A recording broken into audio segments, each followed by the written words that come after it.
Hello, hello, and welcome to another episode of. Oh, wait, before that, welcome to another episode. There, better, better, yeah. Welcome to another episode. Not PC, tentative. Um, Today, I think what we're going to be doing is making cards. We're going to finally, yeah, we're going to finally start making cards.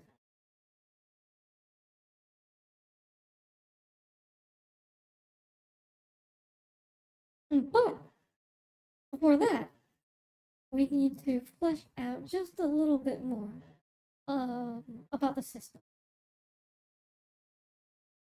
And that should solidify things pretty well, I think. So the first thing on the list here is well, by first thing I mean plenty of things. This is all new stuff that I decided to add after we talked about whatever was on here before. I guess as a recap, we can go through here. We were thinking about resources, and resources here were cards, like some sort of energy or mana cost, and the cards in your So it's the card in your hand and the mana, some sort of extra energy resource that allows you to play cards. So this thing right here. Now, what I've decided is a handful of things, and I'll go through each of them. Just most of it is the text I've already written here. So for cards, first and foremost, is we're thinking of a starting hand, and we're thinking of using draw using resource tank in place of playing a card. And oh, actually, you know what? A better way to start explaining here would be starting from the resource tank. So mana values, right? We're going to start with a full tank of 10. I'm gonna go with this. It's gonna be weird because you're basically at full power the entire time. It's only a matter of how much you recover per turn. So we might actually do something. I might actually do something and say you start off with 10, right? But you gain 5 per turn or something. But for now, we're going to say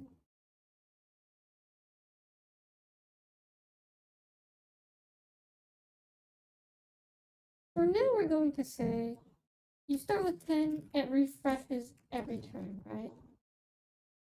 Now, the other thing here is since we have that resource that refreshes every turn, I was thinking maybe we could use like this our resource, like our 10 mana, convert 1 to draw 1. So 1 draw is equivalent to 1 mana. It's a very direct 1-to-1 ratio cost. Maybe not, right? Maybe I might have to go, well, that's like a draw 2 instead. Well, sorry, no. 2 mana is draw 1. Or something like that. But for now, we can sort of have that relationship, that ratio in mind. Not completely set in stone. I don't actually like it. I'm more sold on like the full hand refresh right here, which basically says at the end of your turn, you just draw a new hand. The only issue is if you build like a fat deck full of fat cards, like, oh, here's a 10 cost card, right? And it's like, well, I'm not going to be able to play all 5 of my 10 cost cards or all 7 of my 10 cost cards that I draw into. Strange, right? As for the starting hand, we're gonna go with 5 right now. It might turn into 7 honestly, it actually 7 might actually be a better number, but 5 for now. For now. Then what else? We want an overload. I want this overload mechanic. What it lets you do is just get 10 free mana. So that's all it does. To respond to that, the opponent probably has to play their overload as well, which is a little bit it's a little bit concerning, I'd say, because if 2 or 3 extra mana is enough for a game changing card, 10 mana might be too much. But I want the mechanic there. I want the mechanic there. So reserve mana, right? This is the other thing we were talking about. I think we're just gonna leave that as a card effect. So maybe there's a card that helps you generate extra resources per turn if it lives. Or it just says you can use another cost or something like reserve mana. So you gain 10 every turn, you can go beyond the limit, right? So if you have like 5, you get another 10. Usually that goes away, right? You're wasting mana, but with this particular ability, or this summon, or this card that you have in play, you retain that much mana, right? Things like that. It's more like a mana cap, mana uncap. Well, actually, when you say it, when we put it that way, that's actually kind of bad. You're right. I don't know how to feel about that. But right, so we aren't going to implement that directly. But well, it's not directly. We aren't going to implement it yet because that's like a huge sign of power creep. But if we are going to implement it, well, no, that's not what I wanted to say. What was I wanted to say that we're not going to implement it yet because it's a sign of power creep. But if we wanted to implement some sort of reserve mana across rounds, that's what we would do. We already have the backup set up already, just in case we need that ability somewhere somehow. With that being said, cost, right? Here's cost. It's effectively any resource. And there's this card, there's fulfill, we've talked about these before. So what I added here is a very, very important thing. And it's that cards and effects that want them to be used as resources should require costs themselves to activate, right? And we have a couple keywords like in like the makings, like maybe when this card is trashed, right? So if it's trashed, and by trashed we mean like discarded or sent to the graveyard, that sort of thing, then you can trigger this ability, right? Of course, the ability is going to also cost mana, right? It's like effectively it's still letting you play from the graveyard or whatever, but it's not entirely free.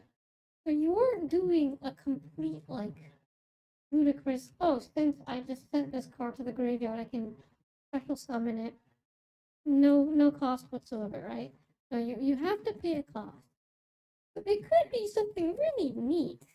You could have like a self-cycling deck, like, oh, discard a card to special summon this card from the graveyard, right?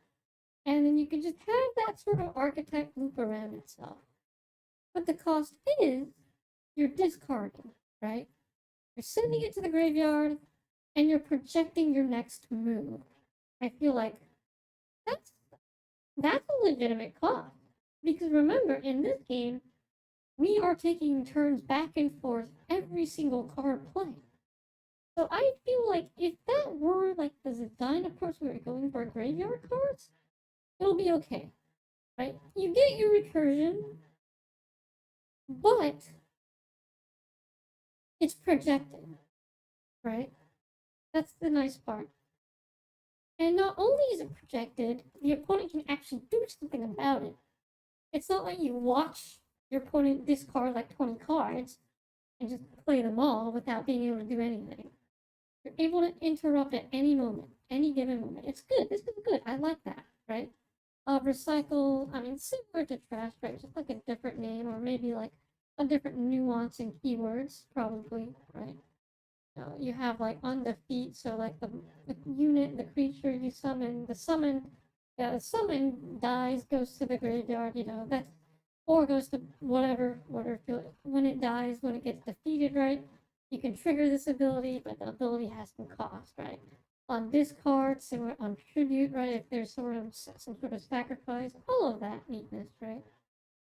So there might even be like if we're talking about and there's this resurrection thing, right? On the topic of like messing around with the graveyard, I was thinking, okay, maybe we could also give opponents. No, maybe we could also give creatures or monsters or summons, whatever we call them. I don't have a proper terminology for that quite yet. I'm gonna call them summons for now, because slightly delayed door. I Look at this. Have a door back at you.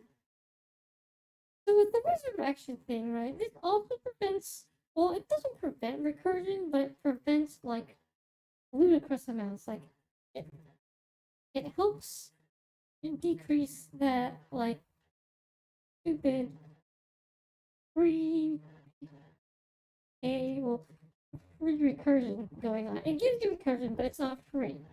That's the important part. Recursion is cool, but you don't want it to be free. So what I'm thinking is, if we ever have like a revival ability for a summon, it's gonna be something like Resurrection X, and you can only bring back cards from the graveyard with X or less cost, and you need to meet the rest of their other play costs. It's like you can play the card from the graveyard, right? Um, yeah, but only if it is less than this mana cost. And then there's also things like a linkage conditional, right? So it's like you can only summon to arrows that this summon points to. And you can also have another condition that says when this summon leaves the field, also send or destroy all other summons that it is linked to, right? So there's that like, oh, the summons actually follow the necromancer to the graveyard sort of deal. I think that's very fair. That's real. Well, at least it's fair in theory right now, but in execution, it'll be a little bit tricky to balance, but as with all cards. And I think that addresses everything so far. So we have a mana tank, and it's gonna have 10. Well, I'm not sure what we call it yet. I'm just gonna call it mana for now. We can change the name later. Actually, you know what? Let's just call it energy. We're gonna have an energy tank.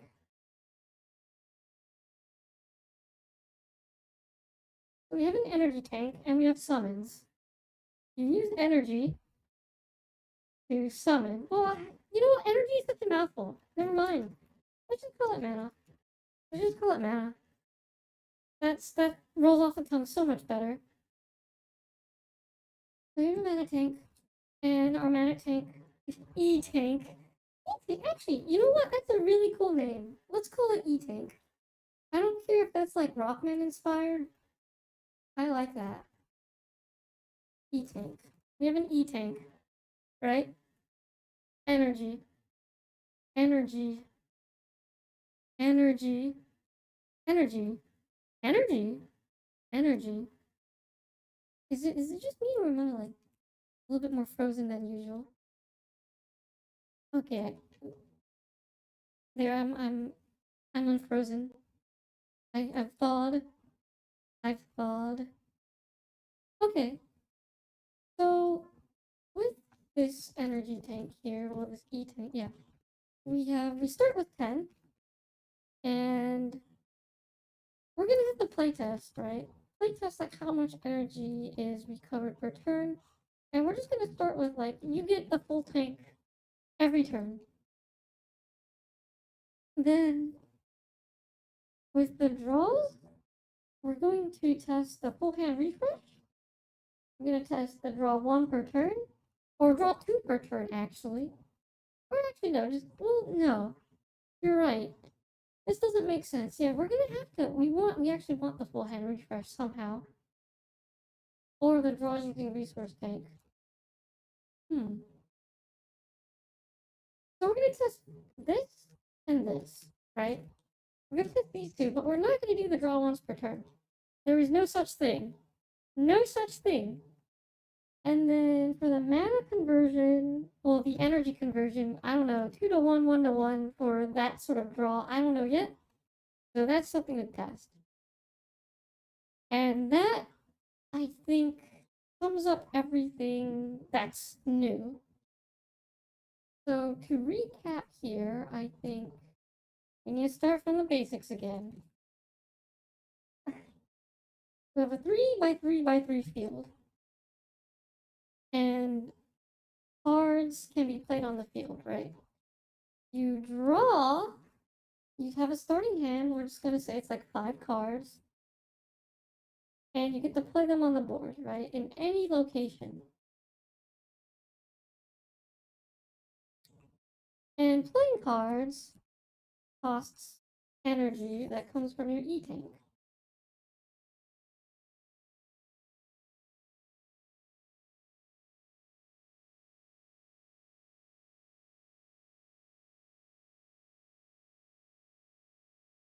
Then, after that, we have, I think, links, right? So these cards that you play have links. They have arrows pointing to, I want to say, the 8 directions. And if cards link, they have some synergy, so it's really cool. Then, once you play those cards, that board gives you particular PTSD for no particular reason. No particular reason whatsoever. Yeah, it doesn't remind you of anything, does it? So after that, you play back and forth, right? The first person plays their card, then the second person has an opportunity to play their card in response. Then it's a back and forth until everybody's played enough cards, and they say pass. And then if the next person says pass, we have 2 passes in a row, right? Because there's 2 players. If everybody passes that exchange, you move on to the combat phase. And the combat phase right now is just cards, right? Cards on the board kind of exchange with each other in that same location. Cards that don't have any cards blocking them get the hit. Now, the interesting thing here is that I think there might be more room for like complexity, where it's like if cards are linked together, they actually operate as one unit. But when I think about that, I go, that's way too complex. That should be an ability, right? It's like unity. Let's break that down somewhere. Unity, unity, unity, unity, unity.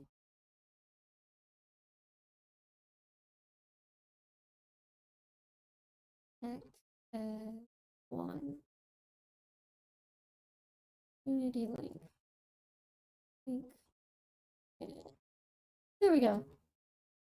So cards just act as one, like that. Oh, yeah. So that's gonna be a neat ability to play around with. Actually, that sounds pretty cool. And with all that being said, I think that means for some of them, I think that's everything. So after that exchange, right? Oh, Good thing we went through this. Okay, the last thing we have in mind are life points. I totally forgot about that. We don't have any form of life points. That's crazy. Okay. Um, let's go back to resources because that is very, very important.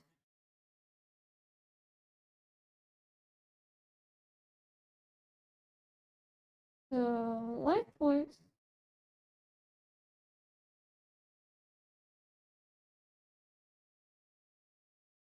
Life points.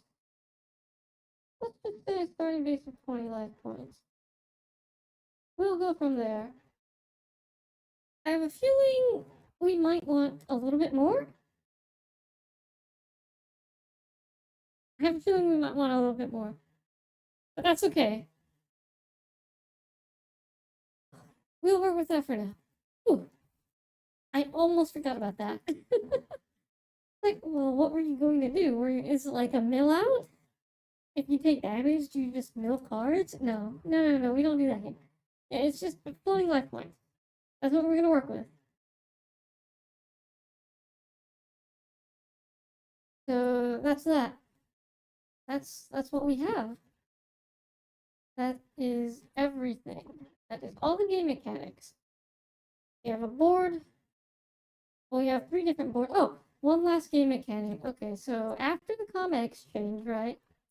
After the combat exchange, once all the cards have resolved, and you take damage or you don't take damage, then all the cards move up by one, right? They move up in time. Then if the card is at the top, it just goes into the discard, right? Makes sense. So they're like dead due to time. So cards don't have too much of a permanency. Well, they're still threatening, but you get the idea. They don't stay on the board forever unless you spend extra resources to keep that happening. Which is, I mean, oh, there'll definitely be like a lot of those for sure. Those are some game changing. Those are some game changing abilities.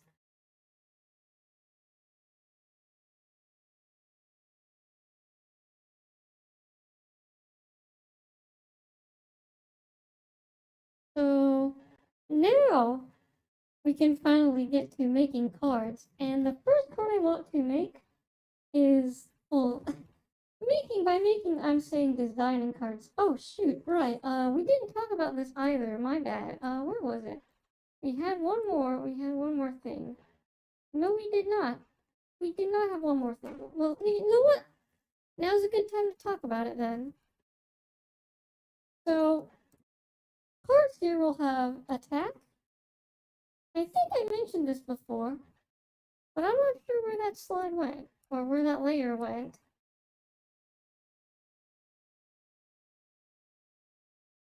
And then speed, right? I'm pretty sure we talked about this before.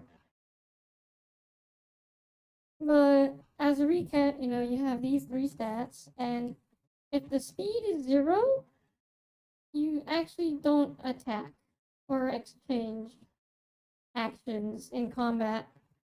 So there is a way to just completely like lock down your opponent by just lowering their speed. But that's really it.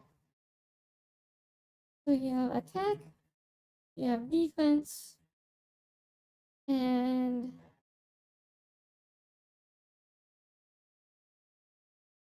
maybe yeah, let's call it attack and defense for now. Yeah, vaguely remember it being mentioned. Yeah, so it's there, it's there.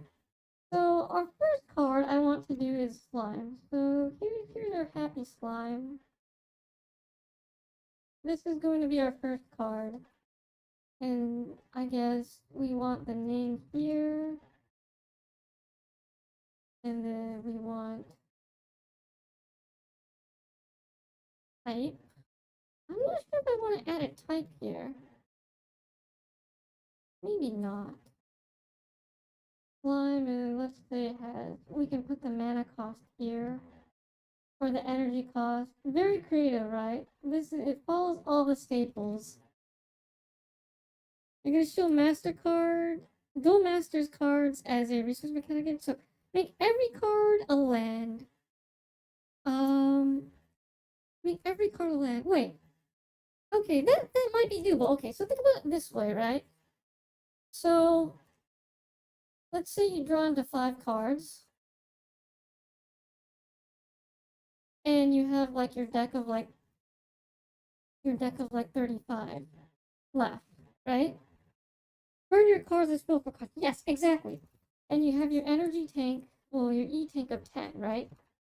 So what you can do here is, let's say it's like a 2-to-1 ratio, right? So I need to pay 2 mana or 2 energy to draw 1 extra card, right?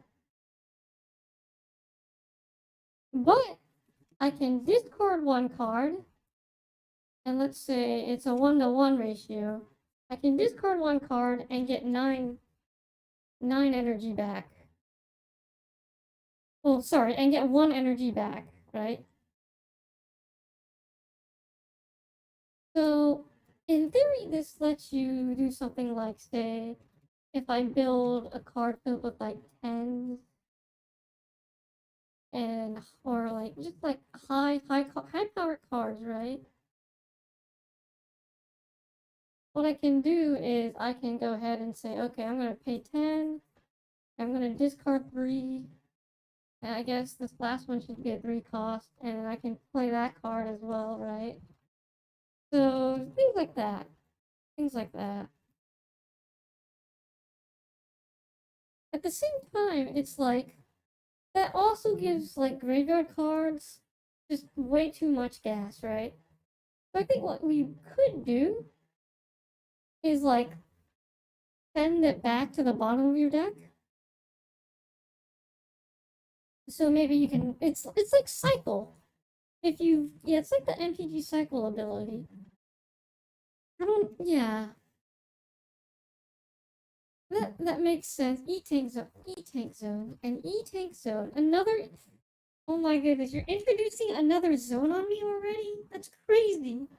That is crazy. Oh my goodness. I mean, I guess maybe it's like you can send 1 card to the E tank zone per turn. Wait, you can send 1 card to the E tank zone per turn. Hang on. What if we just completely scratch the idea of an E tank and then have like an E tank zone, right? And so it works exactly like lands, right? But every turn you can send a card to the E tank zone. So you're sending 1 card for every refresh, right? Every refresh of 5 cards, you can send 1 card to the E tank zone. And then that acts as your land. So you effectively tap it for mana or energy in this case. And so every turn, you add more cards to the E tank, right? Then you can have archetypes that cheat out more E tank energy because there is no hard limit. And it makes sense because the more E tank cards, well, the more E tank cards in your E tank zone you have, the more energy you can generate. This benefits like a slower early game, but a faster end game. If that makes any sense. That works. That would work. That would work 100%. That works beautifully, actually. That's a really good way of working it. And this, yes, that's amazing, actually. Wow. Wow, no, wow. Wow. Um, that's crazy. So we have an alternative energy tank option. Let's keep that in mind. I'm gonna go ahead and write that down because that is also something we can test. So E tank zone, E tank zone, E tank zone. Write that down here. E tank, E tank.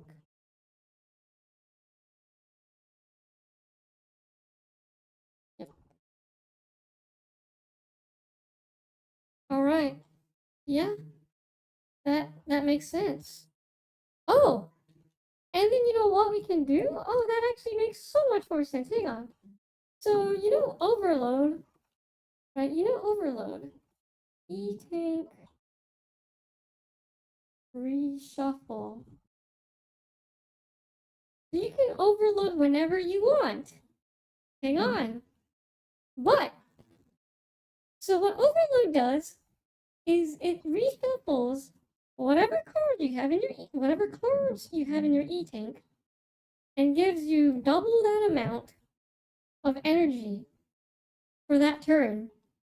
Holy smokes, that makes so much sense. But on the next turn, you're out of gas. You are completely out of gas.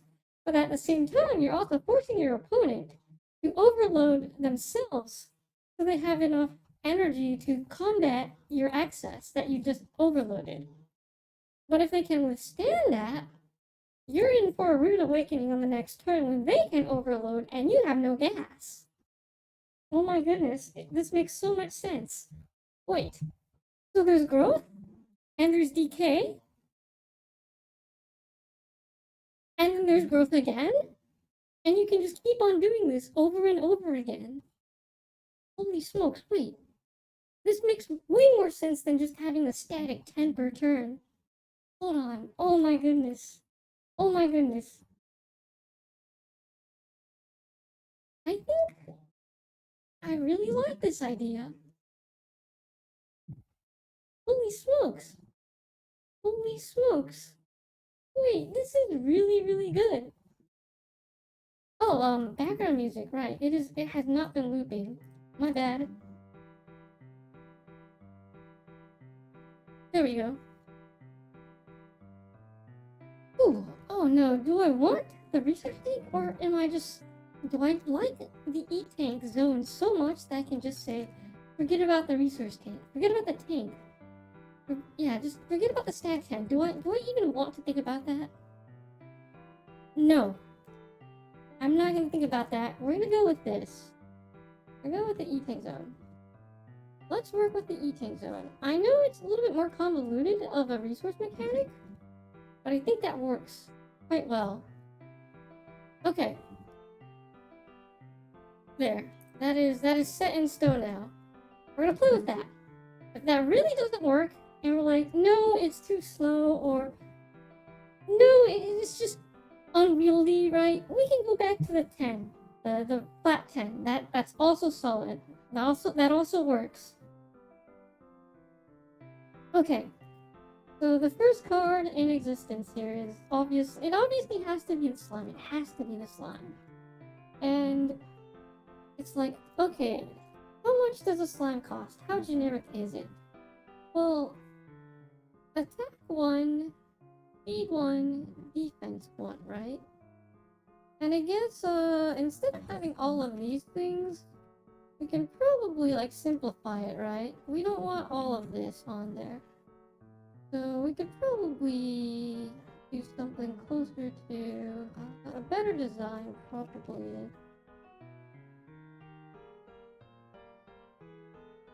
We would like, so we have the name up here, we have the portrait, right? We have the face. And then we have the cost up here, which makes sense. Then we have the attack value, the defense value, and then the speed value. Down here? I guess that makes sense, right? So we can just have an effects all over here. Right. I don't know. It's not as flashy. I do feel like maybe we could benefit from something like a symbol. Like a sword. Like a shield. Like some boots.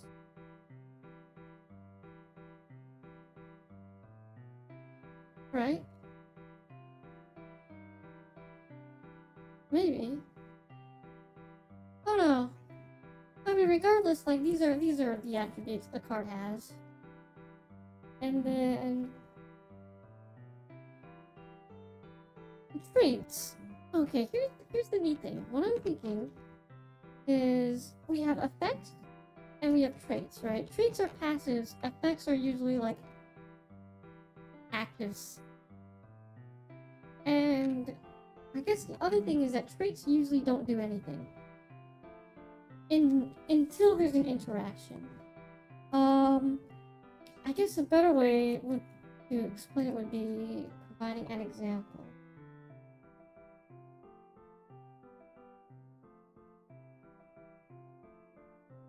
So, let's say we gave... what's it called? Let's say we gave Slime the slime trait, right? So what does the slime trait do? Absolutely nothing, right?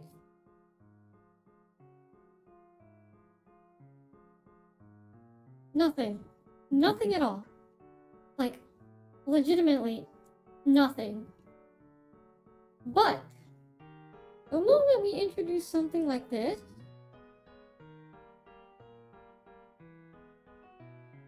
slime weakness, right? Suddenly, it's like, oh, slimes, so summons with the slime trait, now deal double damage to creatures with the slime weakness, right? Something like that.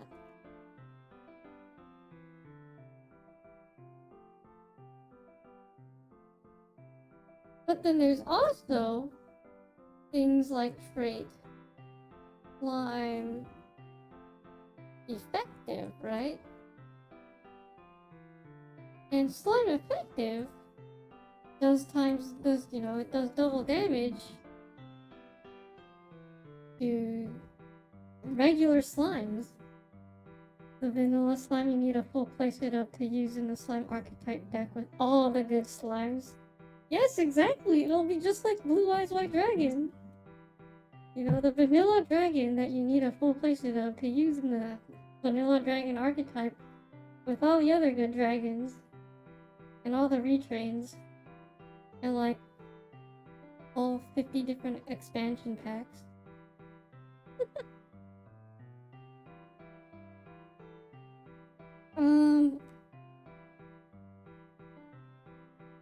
Oh, I guess it does get a little bit messy because I do need to put the arrows here.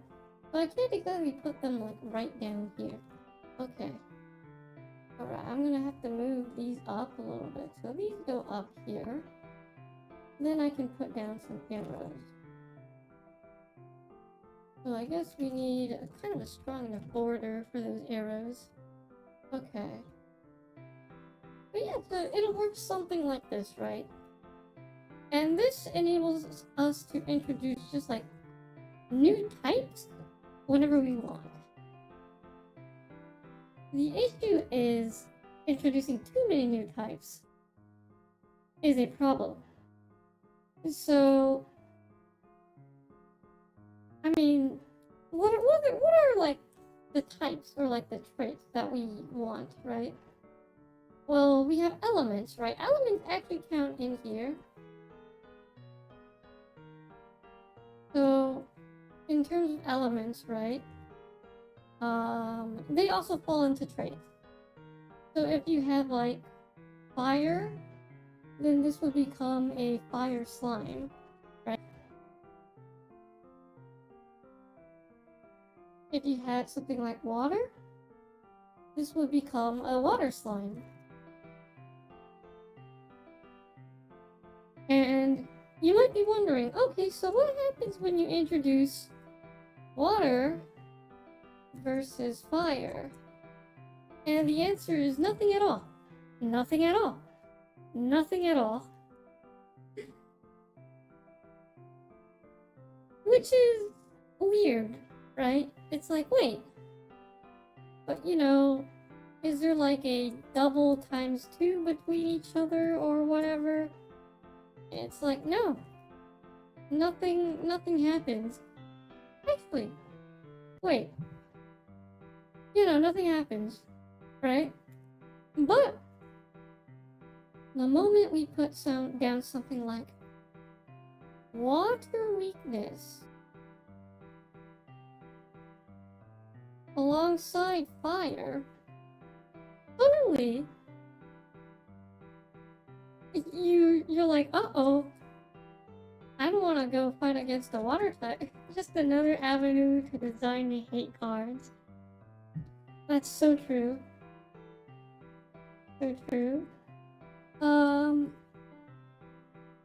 So yeah, you have elements, and you have, among other types, but elements are really just like another word. It's just another type. I'm gonna be honest with you. It's just another type, but it's there because you can do like extra funky things with it. And it makes a little bit more sense than going, hey, this is like a slime angel. No, this is like a fire slime. It gives you more room for design. Yeah, it gives you more room for design. That's pretty much it. So I think the few types that we want to introduce for now might be like machine.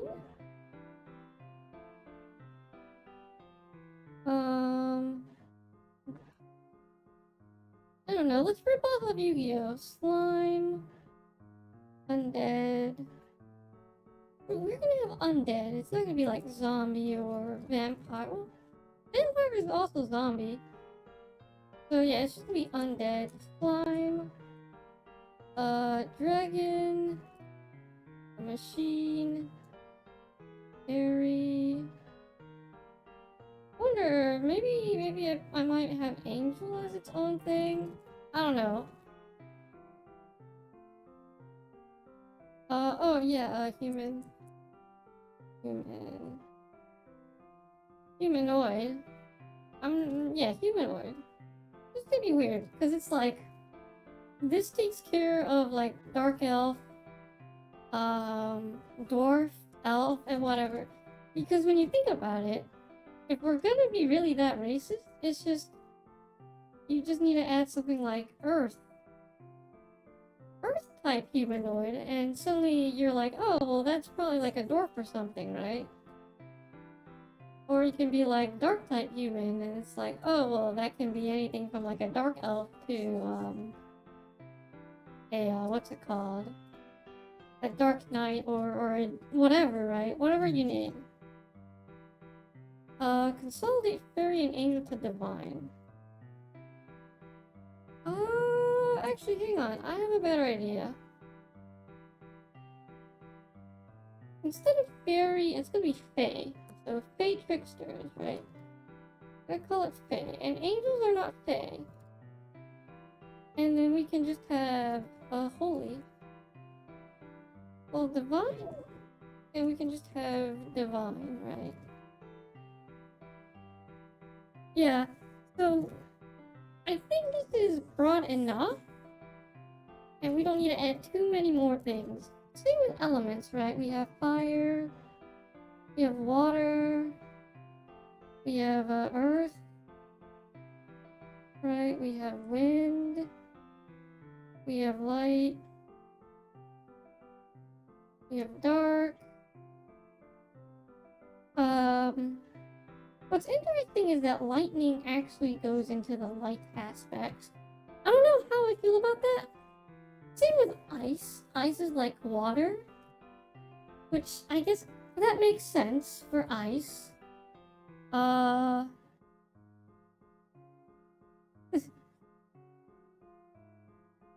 Fire, ice, water, air, stone, and earth, so you can have the Bionicles in this card game.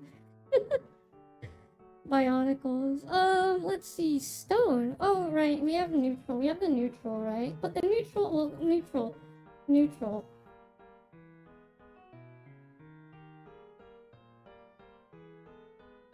No element is the default.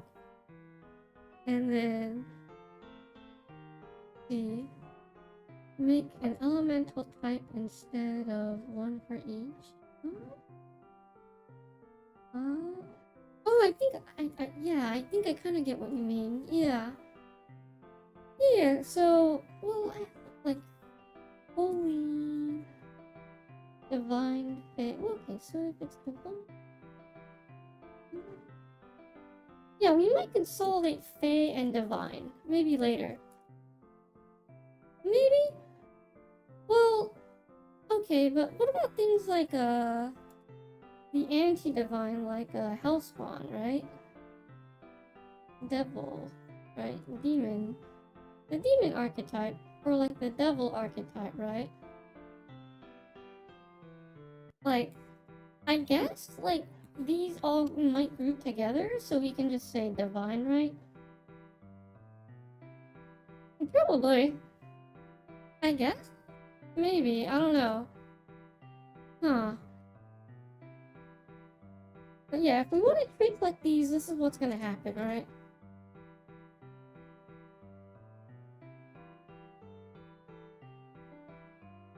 Oh wait, what about aberration? What about monstrosity? What about those? There's a lot. There's a lot more we could address. Yeah. That's a lot. I don't know. Maybe we might not have this, right? We can forget about this. Forget about racism for now. Forget about racism for now, yeah. We're gonna have, what's it called?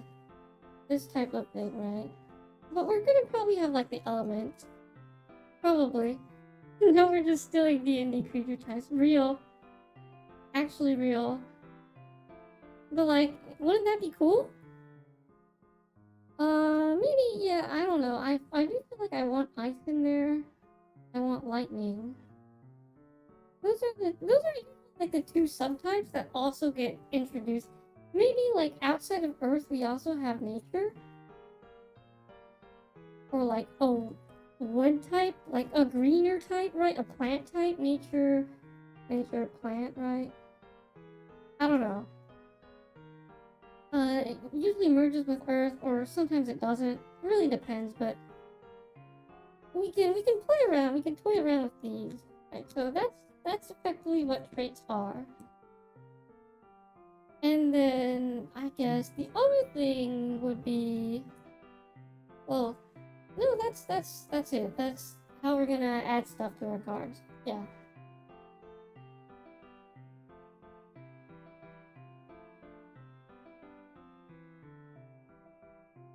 Then we have effects and abilities, which, you know, they operate in the same box. You'll see them. Okay, so we have our arrows. Oh, that makes things a little bit more awkward, huh? We have our image. We have our name. And we have, I guess... Oh yeah, no, we can still put our stats here. So it's like 1, 1, 1. And the cost still exists here. There we go. That's more like it. As for traits, we're gonna sleep on those for now. Ooh!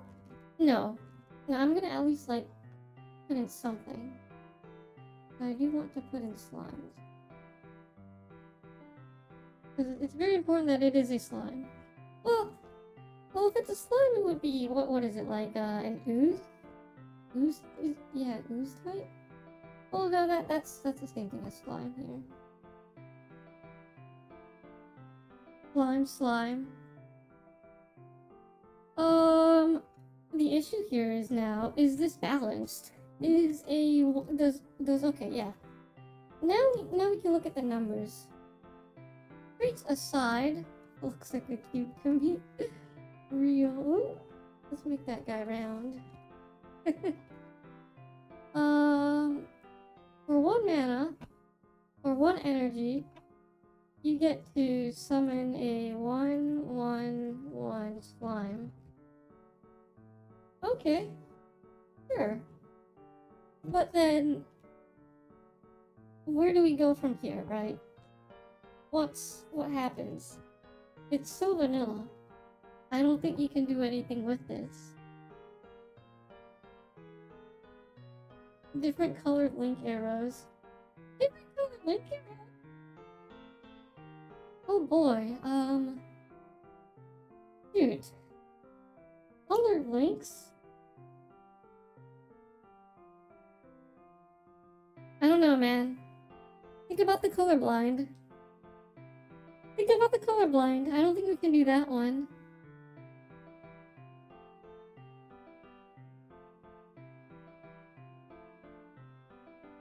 We hate the colorblind here. No!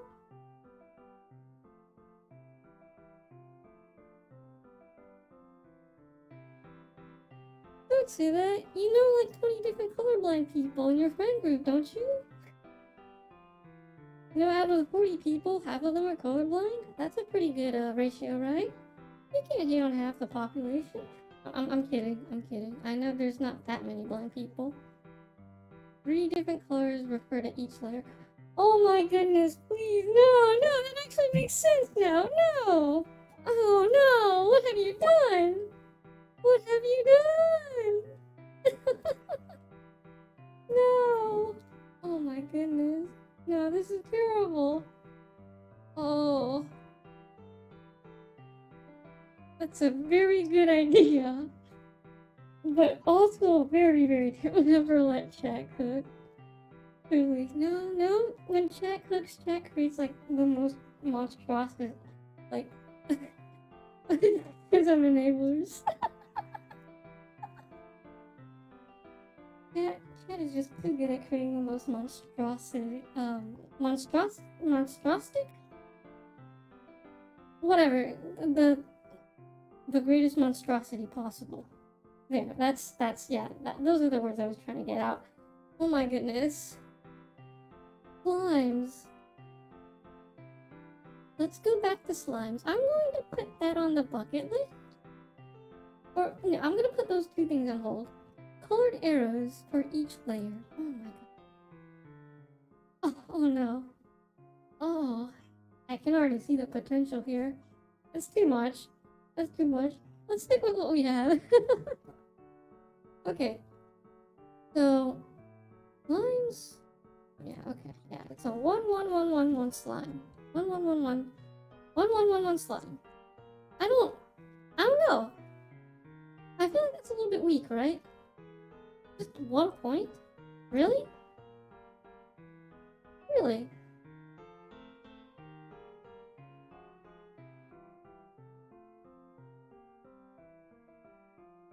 One point only. I don't know.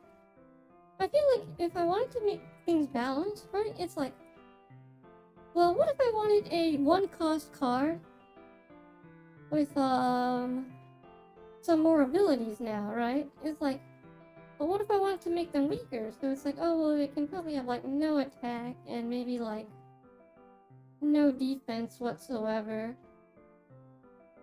And no speed either. But it's, I don't know. I don't quite like that. Right? I mean, I guess it makes sense a little bit, but I think... Oh, yeah, I think it should be at least like a 2-cost, right? It should be a 2-cost. Well, no. For a vanilla, yeah, shouldn't a 1-1-1 with no abilities be like 0 cost? Yeah. This one right here is going to be our baseline, and it's also going to be our benchmark. This right here is going to be the core card that we balance everything around. 0 cost. Well, I want to avoid 0 cost for now, but that does make sense, right? Just like a free body on the board. Well, no, see, it's a free body on the board. When you think about it, that's a free body on the board. That gets dangerous. Think about that for a second, because that means I can just drop like a whole bunch of 1-1s around the board for free. And you have no answers to that. Usually. It's like, well, you're not gonna waste dumping, like, a card in that awkward position, right? Oh, look, I'm gonna dump a 1-1-1 in, like, the grand, like, top left corner of the 3rd layer. And it's like, well, I'm not gonna waste a card on there, right? It's an interesting strategy. but it costs you nothing except like your hand. And then what? See, that's the issue with free cards. Free cards are just too good. I don't like the idea of a zero cost card. It's a strange design. It's a strange design philosophy, but I think we're going to stick to it because that also gives us room to actually design zero cost cards if we need room for that. But yeah, this is the baseline. This is our baseline. This is our benchmark. So for a one cost card with no abilities, I think we can safely say it's like a 2/2, right?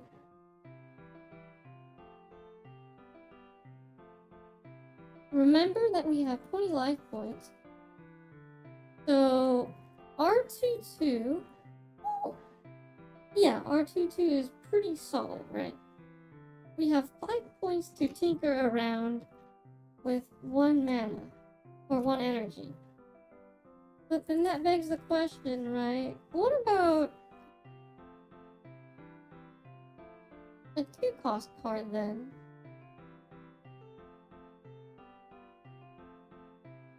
So like, if we're talking about just like fat beaters with no abilities whatsoever, I think this makes sense, right?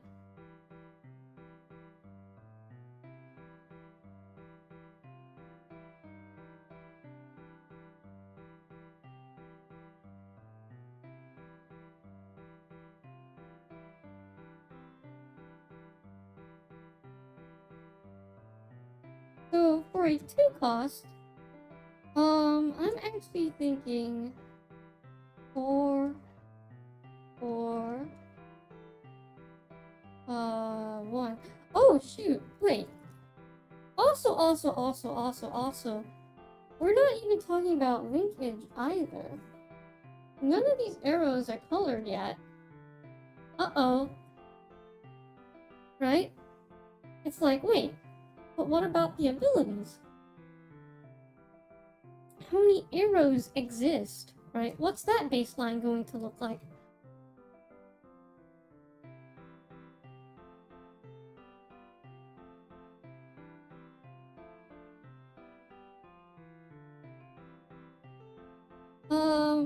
Oh yeah, that's very awkward. Yeah.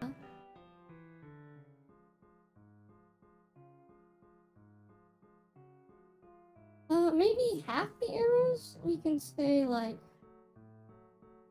this covers... The slimes are very vanilla. They just cover, like, up, down, left, right. Right? But that also begs the question, so... If I remove 1 arrow, what cost does that make, right? And I don't have a numeric value to base it off of right now. And I do feel like 4 arrows is also quite a lot. I'd prefer like 2, maybe. Right, less arrows for stronger abilities. That's yeah, definitely like a given.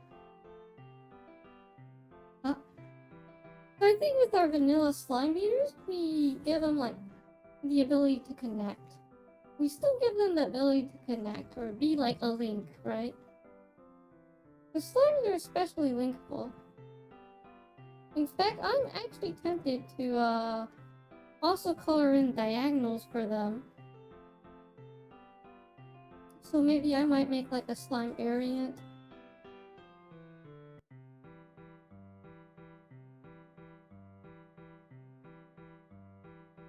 That has the diagonals colored instead. Or like just like one of the sides, I guess. See where that gets us. Or it's like left, right, and corners or whatever. Something like that. Yeah. So I think 4 is okay for these cards that just don't have any abilities, but they are able to link. So they still have a link potential. They just don't do anything with it. So, now here's the issue, right? Following this pattern, this is what we end up with. For a 10 cost slime, right?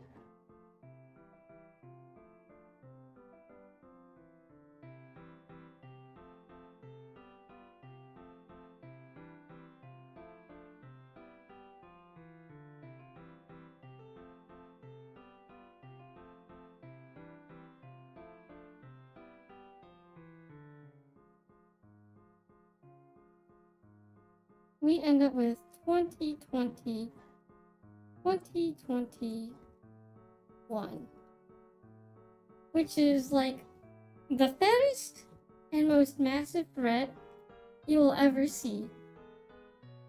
And I'm not sure if that's acceptable, because that instantly destroys you. That's lethal.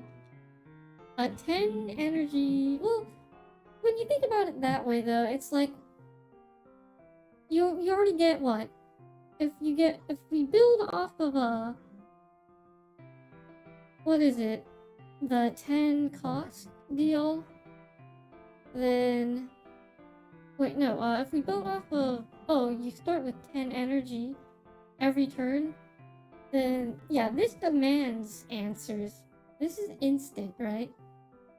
And the other issue is like cards with destroy a creature or destroy a summon, inflict damage equal to its attack or inflict damage equal to its defense. And suddenly it's like, wait, uh-oh, right?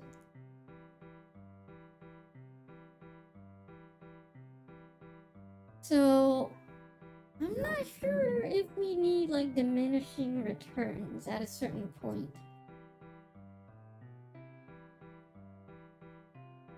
I guess this makes sense. Well, I guess it would make sense, right? Maybe the one-shot slime that can be cheated out if it would be link summoned, the 8 slimes on summon. Oh boy, a slime stack! I've seen those in Dragon Quest.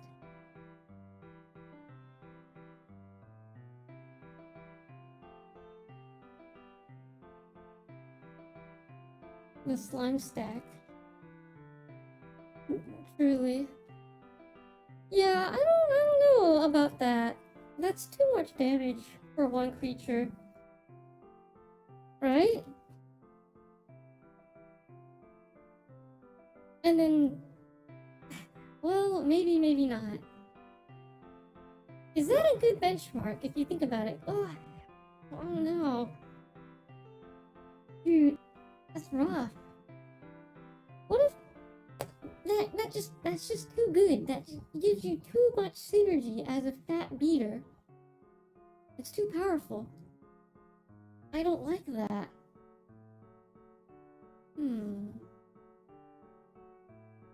Although, I guess, well,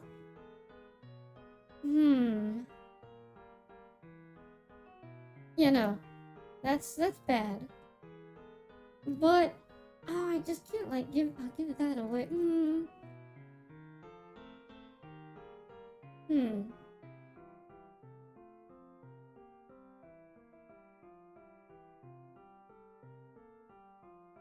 Get magic cylindered. So true.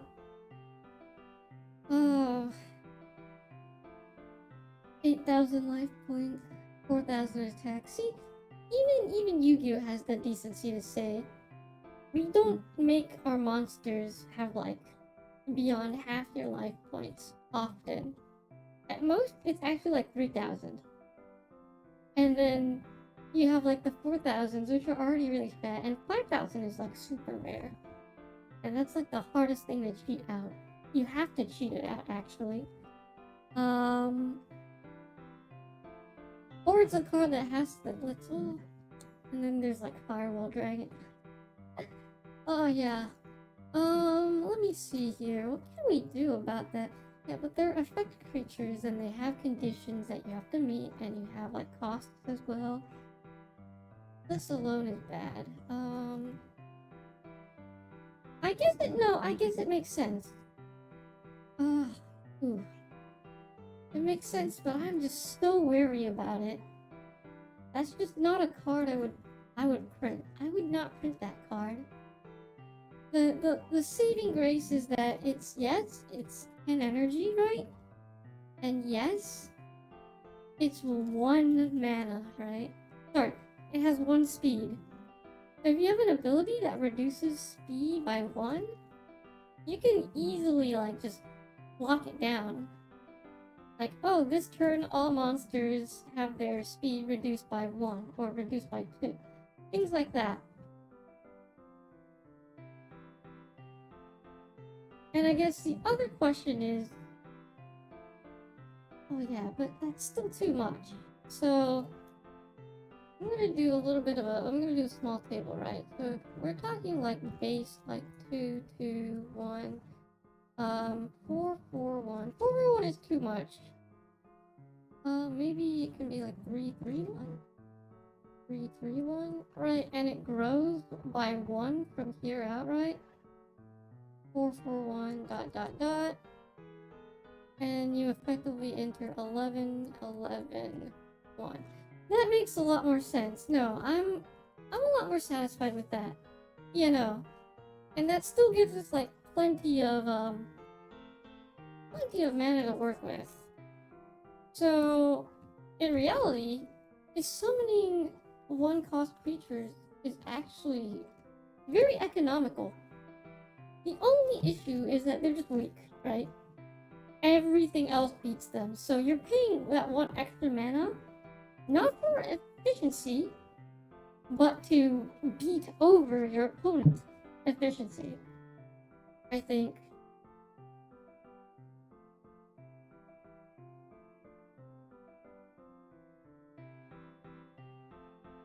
So this also, like, I think this also enables enough leeway that a 1-cost summon setup is viable.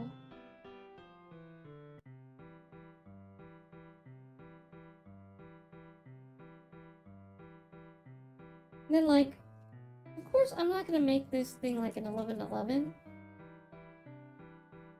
It's probably gonna be closer to like a 10 and 2. So it's at least fast enough to like dodge some of the lockdowns at this point. And 10 is just that nice and round number. 11, well, 11 is kind of cool when you think about like this thing, right? This setup right here. It's like, well, the 10-10 does beat the 11-11 because it gets to move first, except the 11-11 still beats down the 10-10 because it remains with 1 defense. Well, it doesn't beat over that defense. So there's that as well.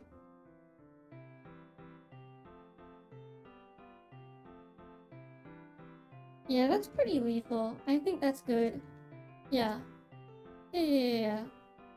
And another thing here is that, yeah, this is as balanced as it gets. This is pretty balanced. Maybe I might make it like a 9-9-3. I'm thinking for speed is like 2 points in either attack or defense go into 1 speed, right? That should be like the ratio.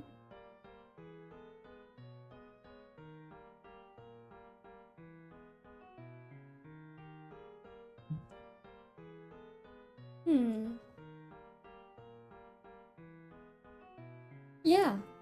So you can actually make interesting cards here. Like instead of like a 10-10-2, you can have like a what do we do? Like a 10-0-7.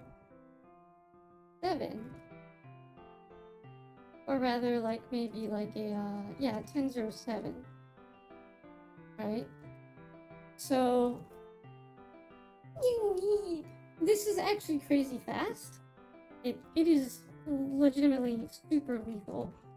The way it has no good weakness though. The way you beat over this is either you wall it down with like an 11,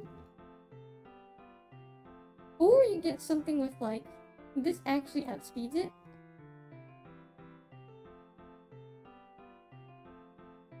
Like even a 108 actually outbeats it. Because the 8 speed goes first. And that 1 point of attack is just enough to go over that 0 points of defense. Which means you get absolutely destroyed. This guy doesn't even get to do anything. It gets removed from the field. It's that good. So, yes. This gives us leeway. This definitely gives us leeway. I like that a lot.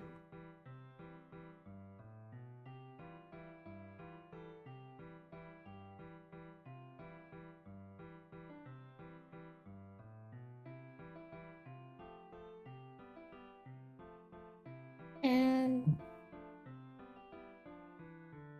yes, I did. Yes, that's good. That's really good. Then from here on out, it's like tinkering with arrows, like the number of arrows we have, and reducing attack, defense, and speed for more ability, which I think makes sense. What's interesting here is I think I might have made slimes pretty darn powerful. Just by being like a beater type sort of like staple that you print out. I might not actually print out slime 10. Like, it just won't exist. Slime 10 will not exist. Probably. We'll like replace that with like some sort of legendary fat monster. Not slime 10. Some fat dragon or something gets to take this spot, right? Maybe. So this is all slimes. Now that we have that benchmark set up, I can go ahead and design more of the slime archetype. Let's work on the slime archetype here. So what does the slime archetype look like, right?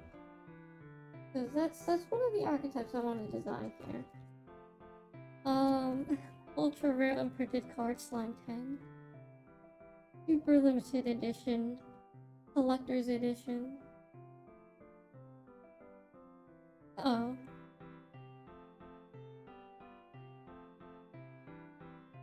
And I think the one thing I want to do for slimes is, where is it?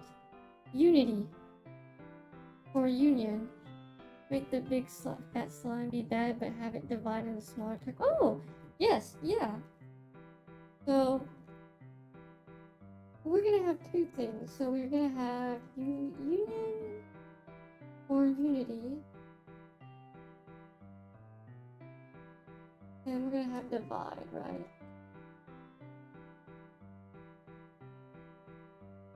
Or division.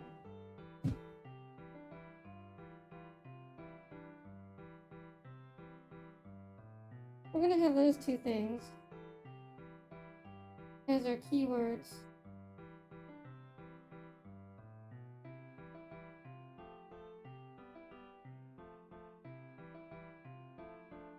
So the trick with slimes is, even if we do have like we have the standard like, we have our standard 2-2-1, right? That goes for 1. And I do want to keep our 3-3. 2. Well, 3-3-1, right? Goes for 2. But I also want to introduce one of the staples. I think it's going to be a 1 cost. It's going to be a 1 cost slime. We're actually going to have multiple 1 cost slimes. Slimes are going to be divided quite versatile for now. The basis is that with union or unity, they kind of act as one entity, right? And that means they just get to combat. It's kind of cheaty, actually, when you think about it. Because it's like the nastiest combo possible.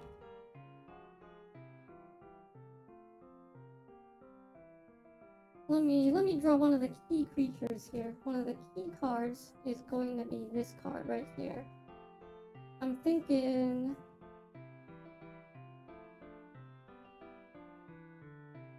right here, where all the colors are connected, right? We're gonna call it core slime.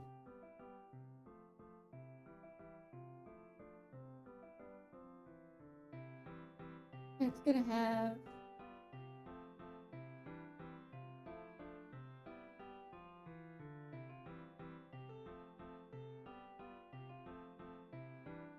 union. It's gonna be a 0/0/0 card. It's gonna be a 0/0/0 card. What does it do? What in the world does this do?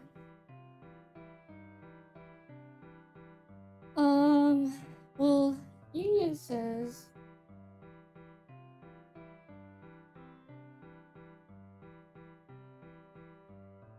linked cards. Oh, and this is gonna be a 1 cost. Linked cards share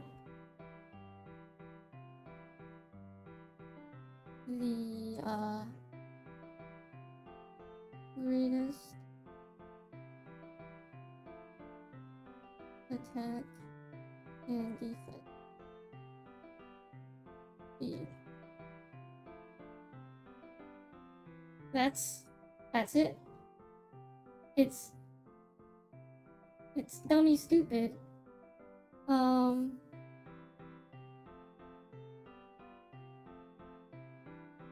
That also have union.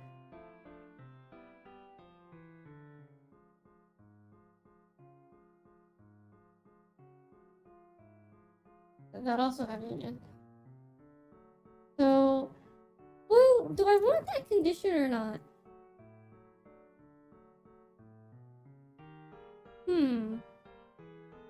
Because, okay, now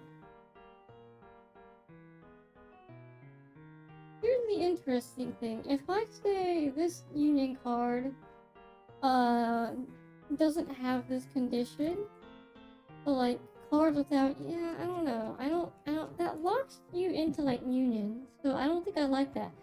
But the issue with the greatest attack, defense, and speed is that you can place this 1/1 card. Well, you can place this 1 cost card beside like a 9 cost, like an 8 cost card, right? And if they link, oh boy, you're basically transferring that thing, right? Which isn't what I want. It's not what I want.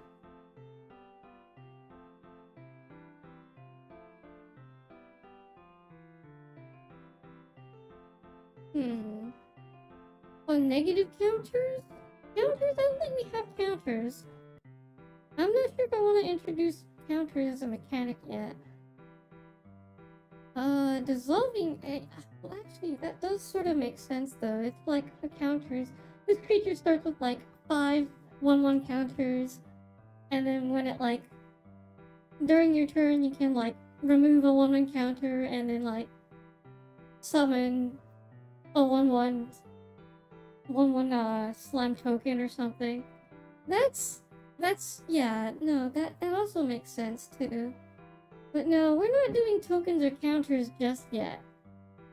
Not yet. Link cards share the greatest attacking, defense, and speed. I don't like that. I don't like that.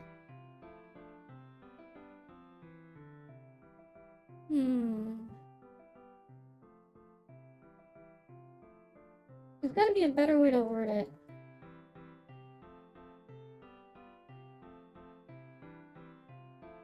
It's a 1 cost card, but it has a whole bunch of arrows. And it starts at 0/0/0. Shoot. Maybe this is like a 2 cost card then.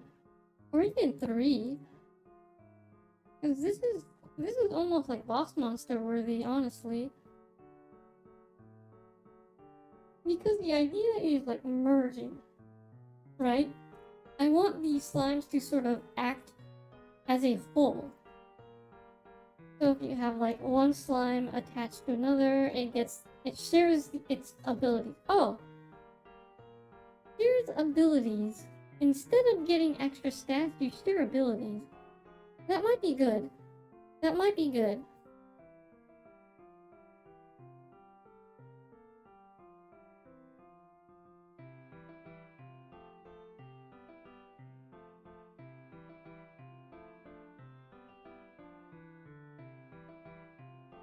Well, no, that's also iffy. Because when you think about that, suddenly a +1 becomes like plus like, I don't know, 4. Right? Because if you have 4 things linked to each other and one of them says, hey, give me +1 to all my other linked allies, and it's like, okay, well, with Union, we're actually like duplicating all of that. That also gets crazy. That also gets crazy. Merging, huh? Unless we really want this to be the archetype where it's like, okay, you can cheat out a bigger slime because you already had slimes on the board. And so you can be like, this card, this cost, you can sacrifice slimes on your board. Reduce the cost of this slime for each slime by 1 for each slime you sacrifice, right? You could also do that. Which would actually be interesting. I think there's a lot of room for like juggling between like, all of the abilities actually. I wouldn't mind all of them. I wouldn't mind tossing all of them in that one basket.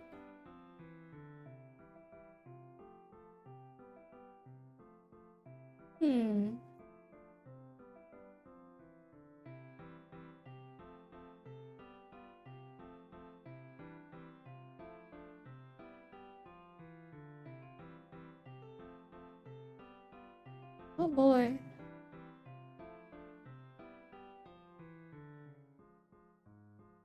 Union. Oh, what does you... During the greatest attack between... What do you think? What do you think, guys? What do you think, Nuts? Do we keep, like... this? Do we keep this?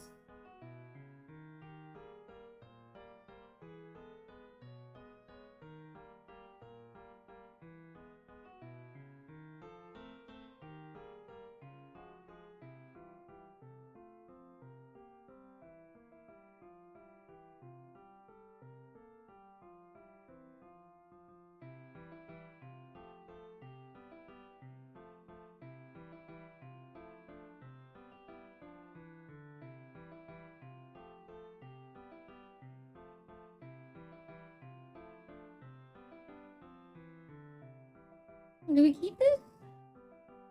Because remember, this is kind of nasty. Say we have our 3x3 grid, and we place our core slime in the middle, right? It's like, well, okay. I'm gonna start linking it. Let's say I throw in like a 0, 10, 0. Well, 0, 10, 1, right?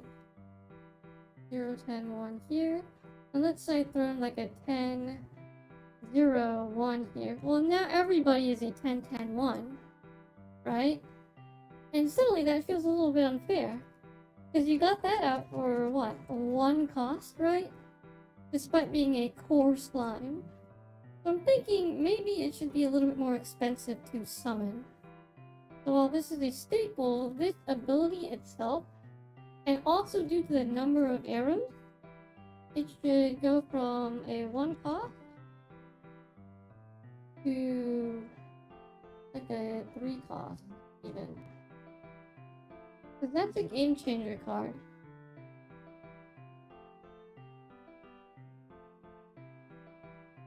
And if you're playing just like fat beaters, right?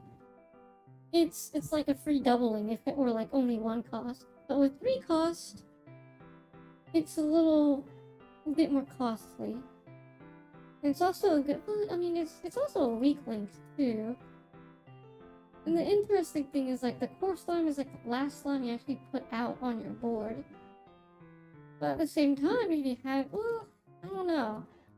I kind of want to keep it at 1, but I think maybe it should be a 2-cost card.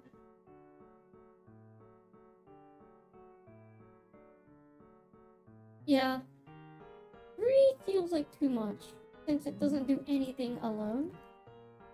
But 2 actually works. Actually, let me remove this. 0, that 0 speed. Do we want to keep that 0 speed? Yeah, sure. Honestly, okay, maybe it needs like 1 speed because it's a slime, it still moves around, but like, no, it's very vulnerable, say, yeah. Okay.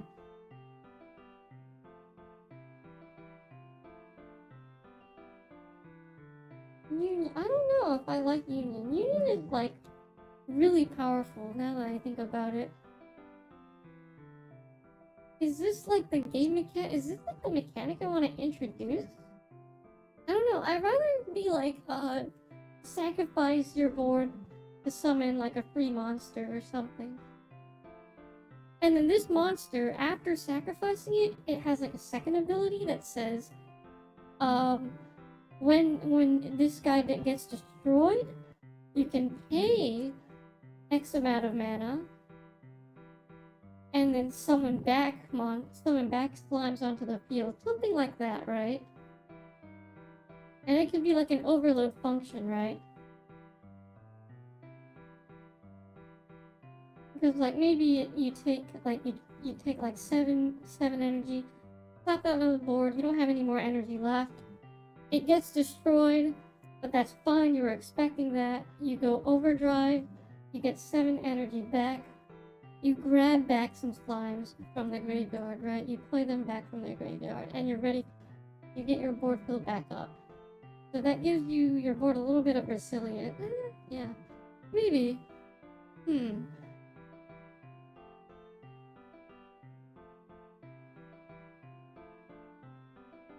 Union is just too good of an ability. That's just way too good.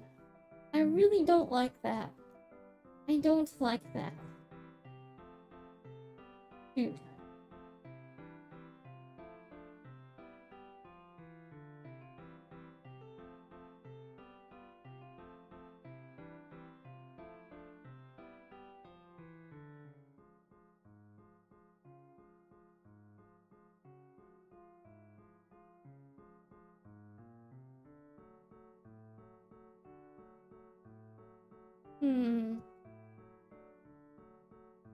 Oh boy.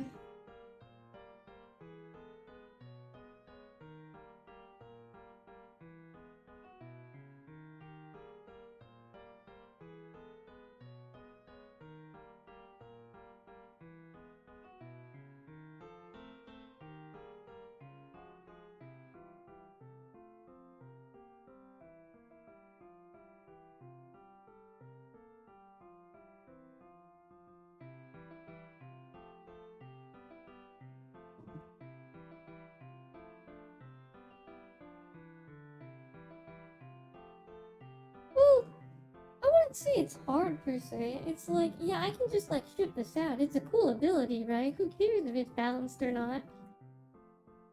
But it's like, do I really want this in my game? Because I know there's way too much potential for it to be broken.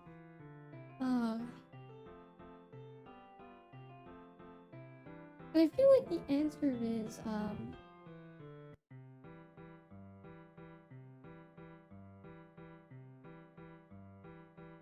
merging, huh?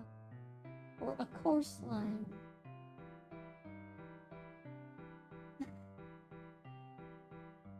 It makes sense. It literally is a core card, right?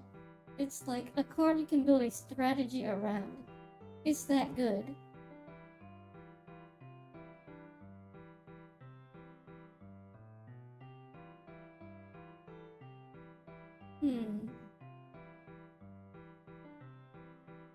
this an acceptable power level? How crazy does it get, right? And when you think about it that way, yes, it doubles, right? It's effectively a doubler. It's effectively a tripler, actually. Because what you can do is... Oh! I got it! I got it. This is so much better. Hang on.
Yes.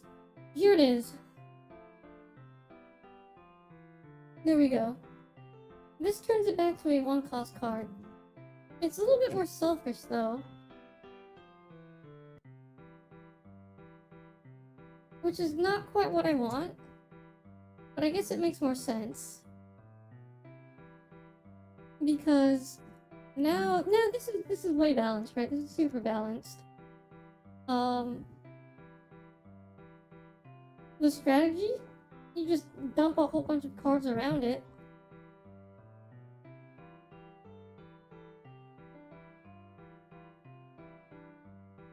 So you're effectively slapping on a whole bunch of 1/1 slimes around it, right?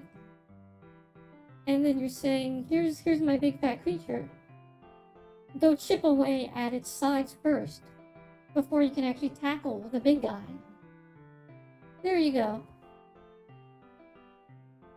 And I think that will be that's gonna be the union keyword.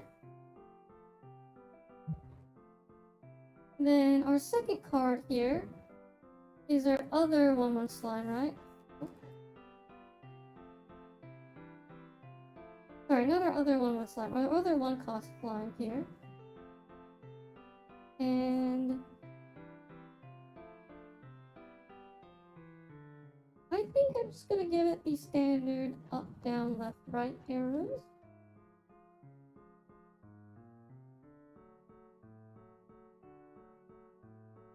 And I'll call it like...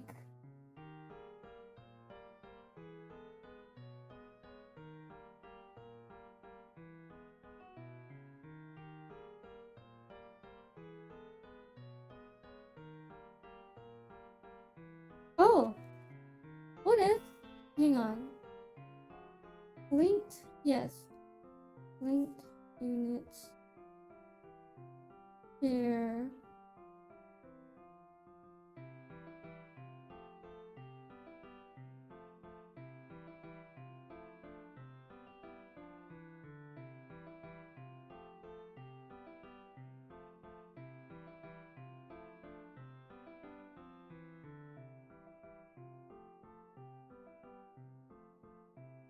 Right. Share.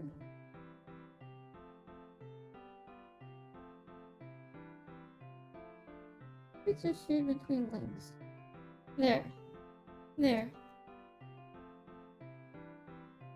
Not effects, but traits. Wait. But would Union be considered a trait or an effect? Because, what I'm thinking is like, okay, so if you have a fire slime, right? And you also have like a water slime, you can link them up together, and they'll do like, they gain those traits, right? But if it's something like, I don't know, resurrection, that's not a trait, that's an effect. I don't, let's leave that alone for now. We'll leave that alone for now. I'm going on a tangent. I'm gonna do this second card here, which says, what do I name it? I know what I'm gonna give it, and it's going to be +1. And it's gonna add 1 attack and 1 defense.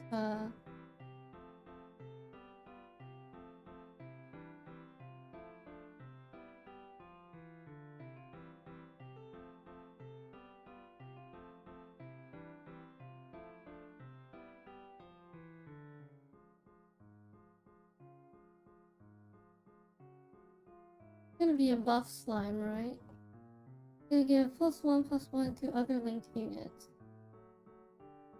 Gonna be, I guess, this warrants you to be also like a 0/0/0. So you don't do anything either. Let's call you a plus slime for now.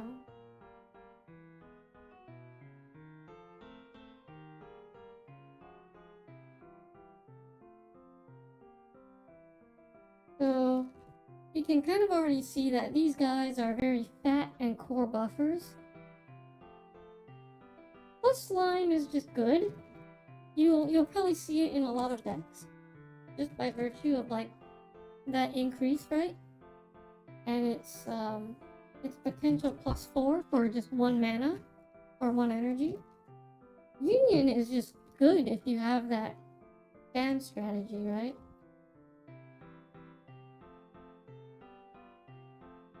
Then for a big card, we want the big slime. I also want a big slime.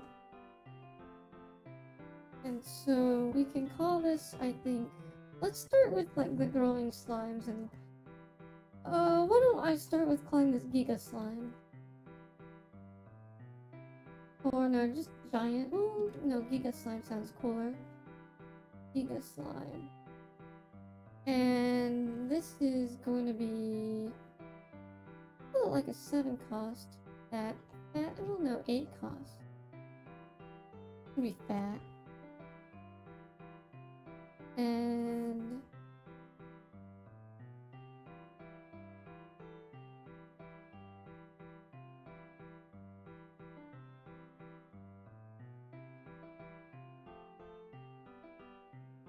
oh, it's gonna have like pretty bad stats too, right? It's gonna be, let's say, like a 3, 3, and 1. You're like, holy smokes, that is terrible for an 8 cost monster, right?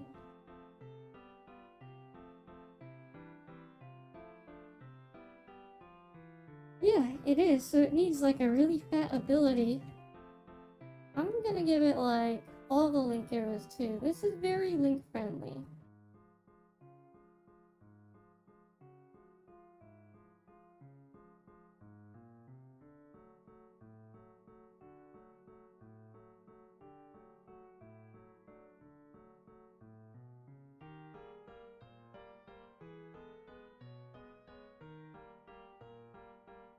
So on death, right? It's gonna have an on death trigger. And I think,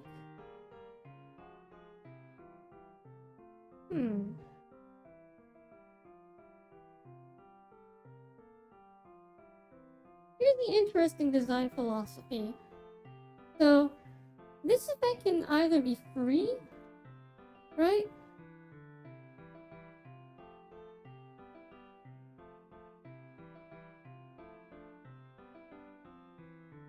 Or we can say, hey, this only costs you 3.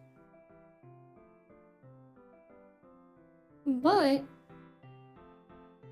well, actually no, this works. Well, no, or this costs. Yeah, no, it's like this costs only 3, right? But you can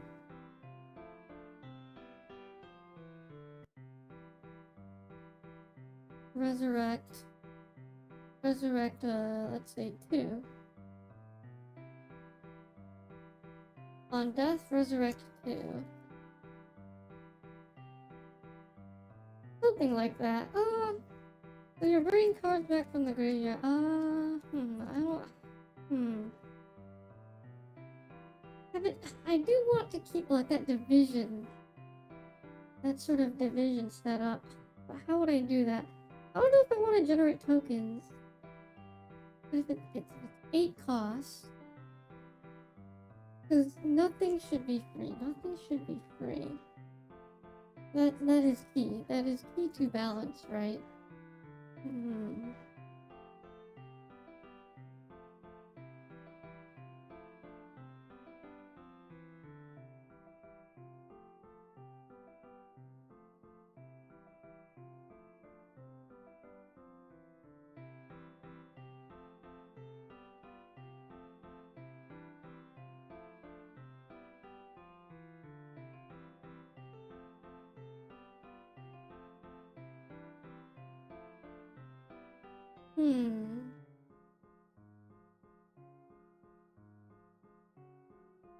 Tokens. It makes sense. It really does. Tokens, huh?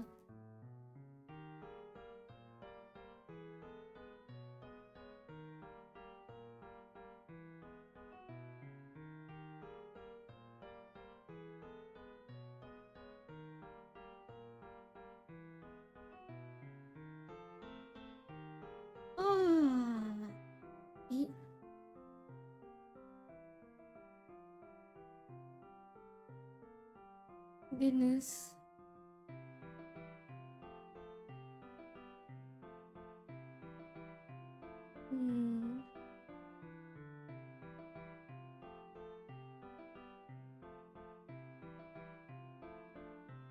Man.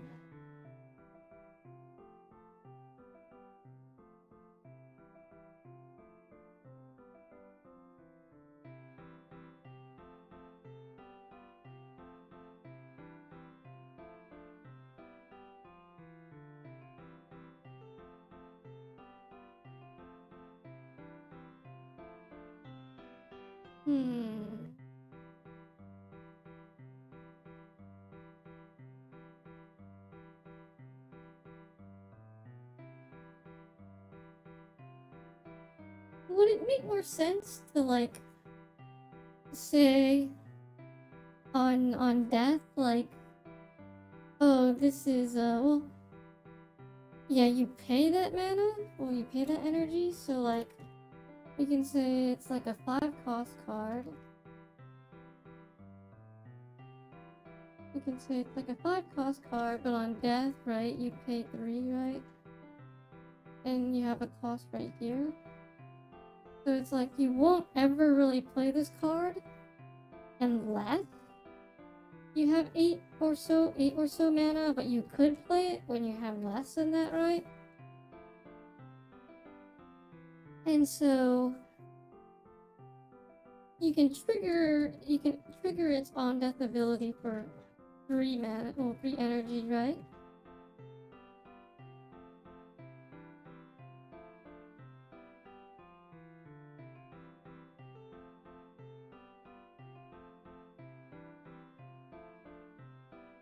Right.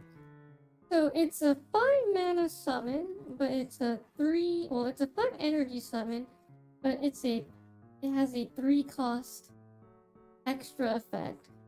So in reality, it's closer to like,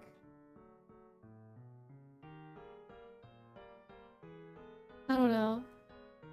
It's closer to an 8 cost card. And I'm actually gonna buff it up a little bit. I'm gonna make it a little bit beefier so it can stand on its own. I'm gonna turn it into a 5/5/1. Well, 5/5. 552 actually. Let's turn into a 552. And where does this put that on the stand here? We go from 1, 2, 3, 4, 5, 4. We're at hang on. One is 2, 2, 1. Plus 4. That's 6. Oh well, never mind that. Actually, it needs to be a little bit weaker then. Yeah, it needs to 3, 3, 1. Yeah, it could be like a 4, 4. It could be a 4, 4, 1 then.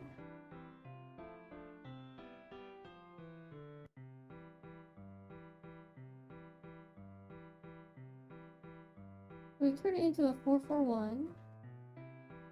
And that gives us enough leeway to add, tack on an ability, which also has an additional cost, so it does feel a little bit unfair.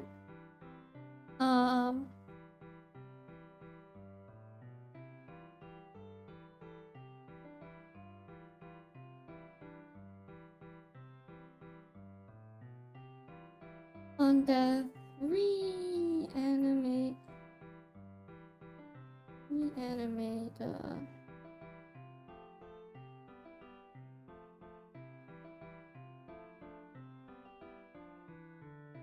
2, 3 on death, on death.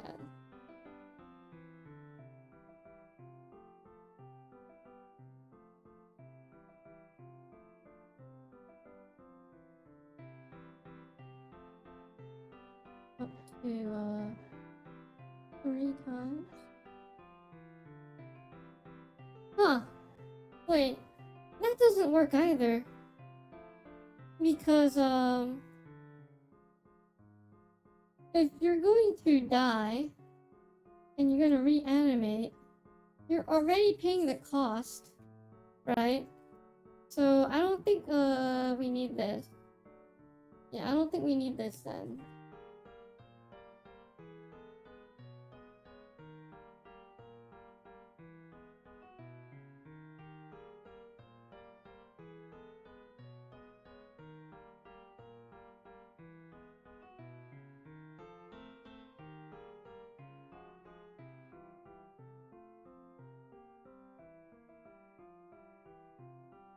So on death, reanimate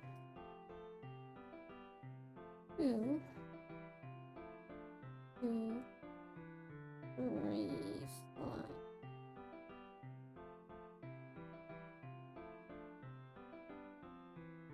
There we go. So you still want to hold on to energy, but it's a little bit more flexible. The reason this happened is because with reanimate 2, you're able to reanimate, you're able to bring 1 or 2 cost cards from the graveyard, but you have to pay their cost, right? So it's like you can play up to 3 cards from your graveyard. So you still have to hold energy, right? And so Giga Slim actually has some decent return. Some decent returns on that. But then yeah. So it's used for recursion. There. That's its whole purpose.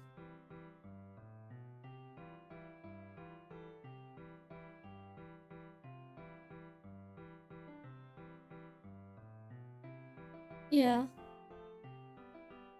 Or I think do I want that effect?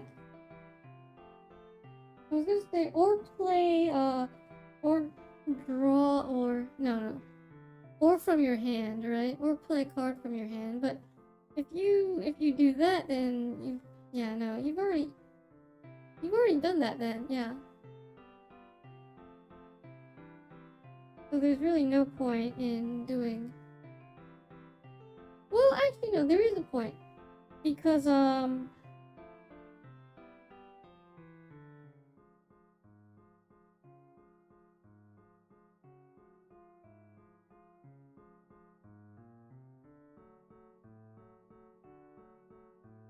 oh, what's it called? This is an interesting, like, division here. Cause, well, yeah, hold on. So, remember how, you would, like, discard cards from your hand? I guess, yeah, remember how we wanted to sort of, like, try and cycle through the cards in our hand? So we would just kind of, like, discard the remaining cards in our hand? I think we can be a little bit more efficient. We can, or, summon. Or play from...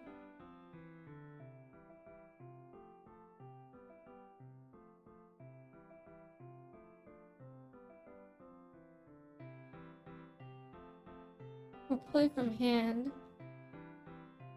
So this way, I think you can, if you don't have that many slimes in the graveyard, you can still split and play from your hand. I don't know if that makes sense though. I don't know if I want to like split it from the hand.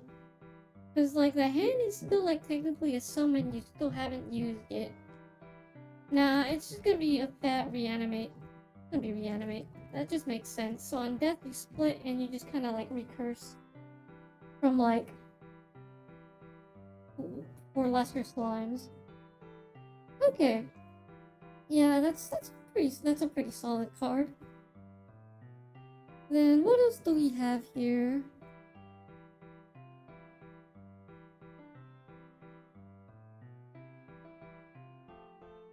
I think there's one more card. And then this deck, well, this archetype is, I guess it's relatively solid. You want the fattest slime. You want the fattest slime here. So we want our big challenger.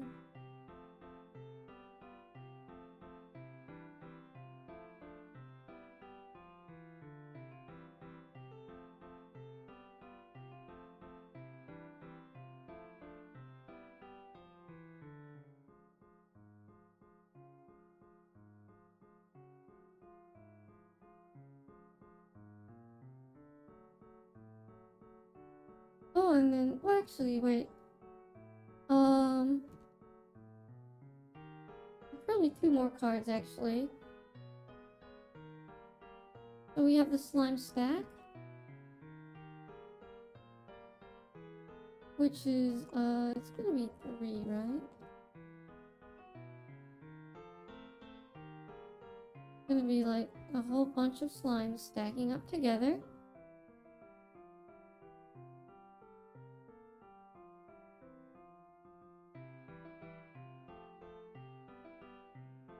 Then, yeah, we can just give it like the vanilla arrows. Doesn't need anything special here. Honestly, the big slime doesn't need anything special either. I could remove all of its arrows. It doesn't need any. It's straight up like just a stack.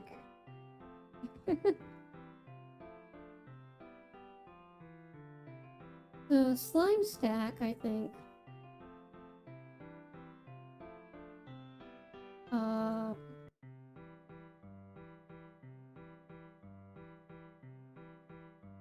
Should be 3. I want 3.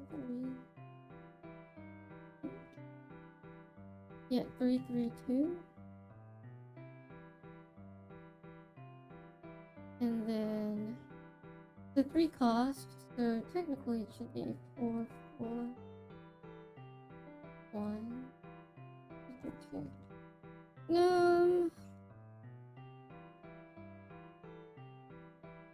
What about a 3, 3, 1? Slime towers. Oh yeah. 2, 2, 2, 2, 2. No, it makes more sense for it to be a 3, 3.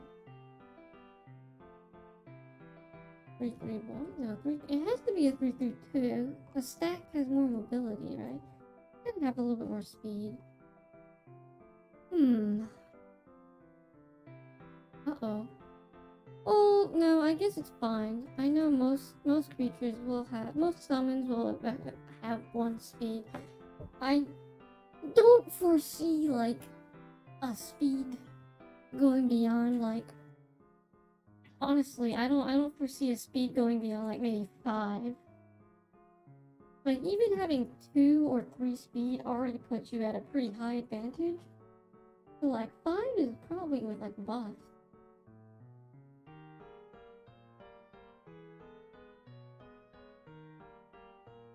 I don't know. Actually, here. So it's gonna be 333, right? Actually going to be a lot stronger. It's actually a 4-cost card as a 3-cost card.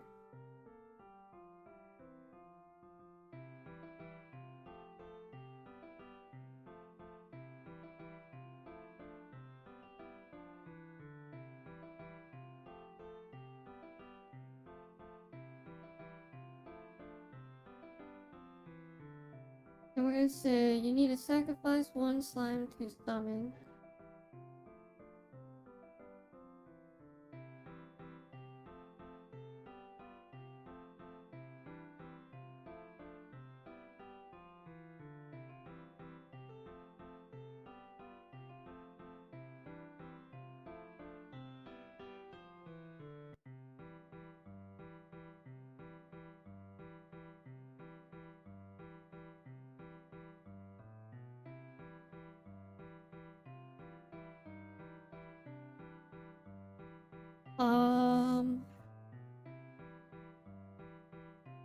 Yep.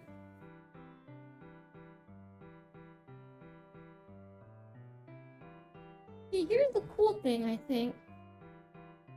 This is actually really, really useful. You might see it as a detriment at first, but it might honestly be more valuable than one mana situation. This is really good. This is actually stupid good. Because not only does the slime have a high speed value, it has decent damage. And what you can do here is you can go... Let me draw the table again. This is the really cool part. Let's say you place your 1-cost slime here, right? You just place a baby slime here. Then your opponent drops like a stronger card here. And you're like, oh no, what can I do, right? This beats over this guy, right? That's bad. What you can do now is you can actually sacrifice this guy. Because normally it's like, oh, well, this board is filled now, right? It's like, I can't do anything about it. What you can do here is you can sacrifice this guy, and then airdrop him in. So the slime stack actually goes on top of that slime now. It literally is slime towers. You are stacking your slime on top of it and making it stronger. In addition to like all the other costs. I think that's really cool. So this enables you to make a sort of a pivot, right? A strategy pivot. Where you're like, oh shoot. My opponent is suddenly like dropping a fatter card. No, yeah. Yeah. I think that's very cool.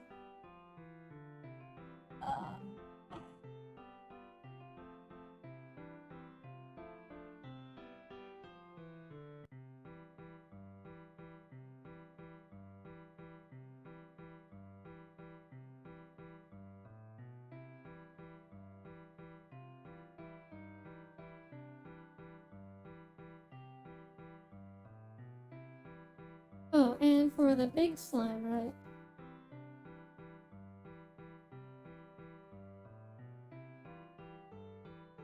Well, it's something like... I don't know.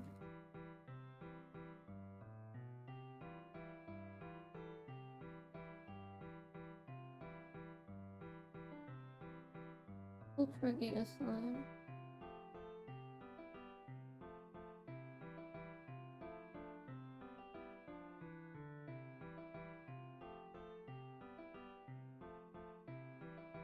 And then let's just make it like a 10. Give it all the arrows, right?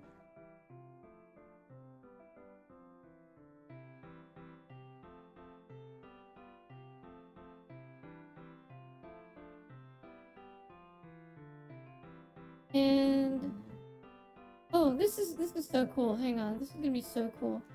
Check this out. It's actually going to be 2020. I lied, by the way. It's gonna be a 1. 2021.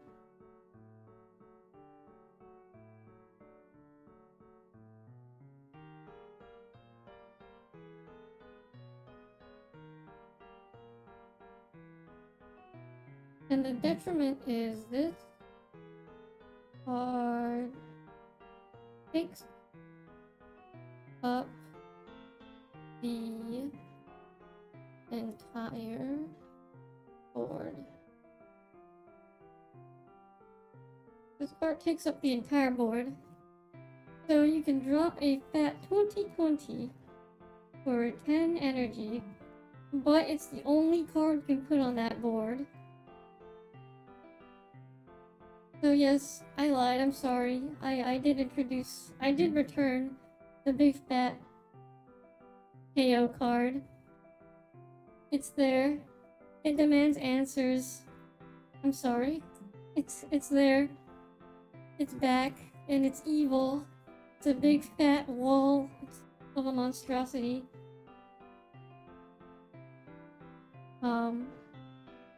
Here's the cool part.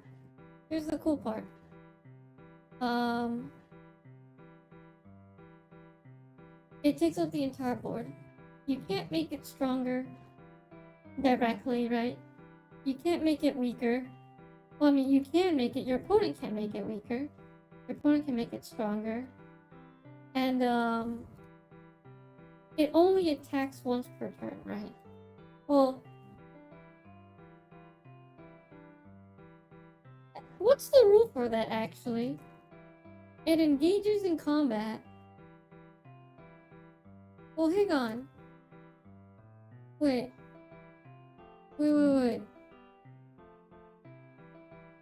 We need a keyword for this.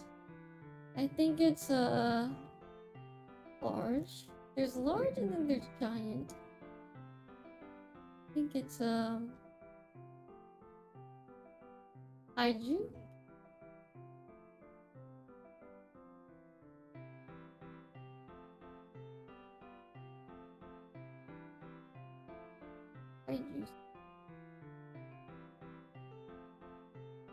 We can call it kaiju size.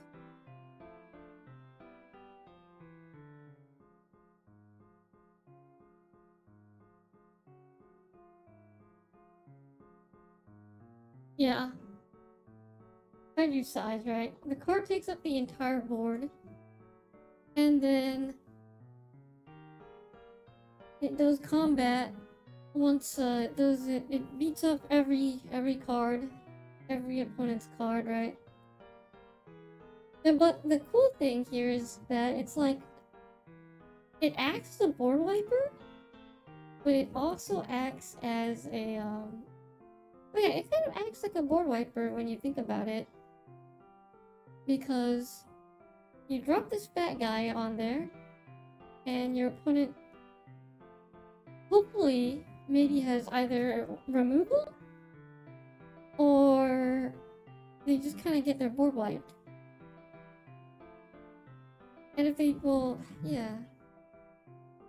The neat part is that the monster takes up the entire board, and then what happens is, if there's even one card that is blocking it, it doesn't deal damage to the player.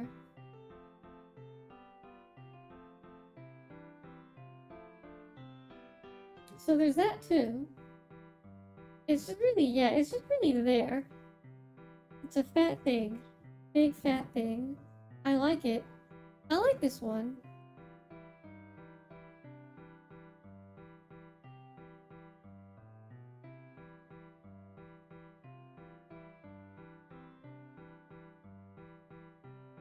I think that's pretty solid for the slime archetype, right? We have slime 1, we have slime 2, we have core slime, we have plus slime, we have giga slime, we have slime stack, and we have ultra giga slime. And all of these cards combined can make a pretty good. I think that fills up the slime deck.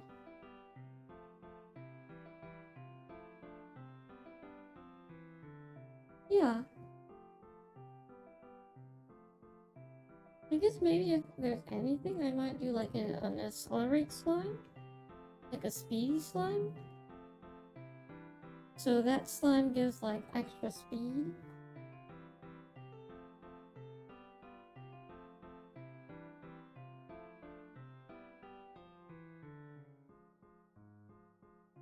A cell slime.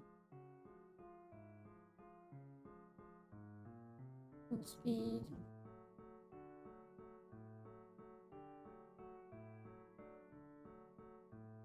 Maybe.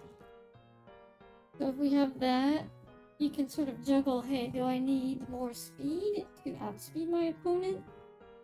Or do I need more +1/+1 strength? And this sort of progression makes sense, right? When you're going against slimes, you just kind of like, oh, they're dumping normals, they're dumping 2s, and then you dump your plus slimes. They sort of buff each other up. It's like the smaller units, right? And then you have a little bit of recovery. So Giga Slime is your recursion. Revive some stuff, so later in the game you're not completely out of resources. Then Slime Stack is like tech. It's a little bit of evasion. It's pretty cool, right? And then you then have your Ultra Giga Slime, which isn't quite your win condition, because you want Core Slime, actually. I think, what you want to do is you want to stack plus slimes, slime 1s, cell slimes, and possibly even other core slimes as well.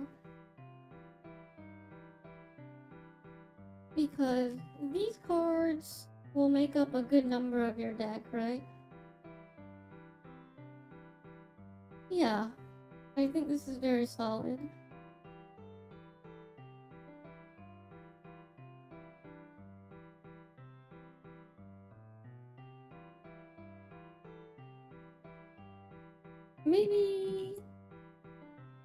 Maybe I might add like more slime cards? More slimes later. If I think up of anything else here. This is so far so good.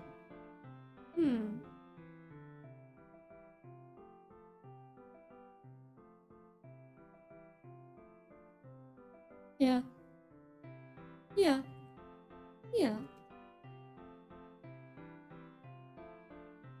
Always space for more slimes. Yeah, definitely. I am thinking of like adding elemental slimes later down the line. Probably. All sorts of funny things you could do, but this will be our base template. This will be our, what's it called?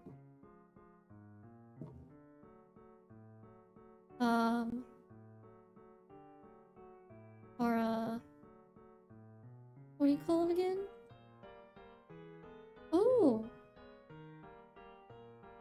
Sorry, I got distracted here. Take a look at this. Wait, take a look at this. Take a look at this. So, Giga Slime says on death, right? Yeah, this will be our baseline, right? On death. This also means if you go through the top here, and you place Giga Slime on the top, and it dies, guess what? You can get slimes back from your graveyard that way. So you're technically splitting them. It is a little bit of division going on. Like, yeah. That's pretty cool too. So if it's on the top of the stack, well, stop yet. If it's on like the highest level, yeah, big brain tech. That's pretty cool too. I like that. So there's definitely uses for it. Oh yeah. And also, when you take a look at slime stack here, you also realize, wait, maybe I have a slime at the top here that's going to go away, right? Maybe it's at the top layer. Well, slime stack is like, well, we can breathe new life into you. We can sacrifice you who's at the end of your life, and then bring you back, right? Bring you back to the bottom. Summon that stack. So there's some tech here. There's some pretty good techniques here you can work around, and that gives you just enough utility to beat through some cards. At the very end of the day, this deck is actually like just a what's it called? A beatdown deck. A beatdown deck with a little bit of buffing involved. Next, let's talk about some of the archetypes or effects that we what's it called? That we've introduced before.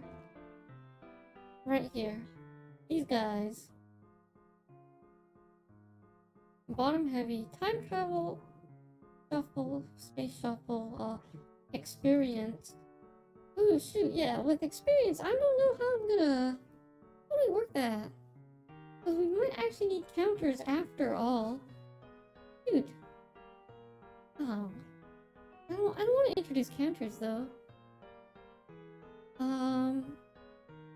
Man, okay.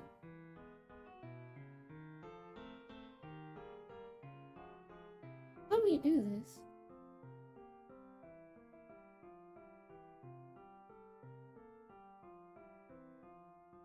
EXP soldier. Shoot. I was going somewhere with that, but then suddenly it doesn't make any more sense.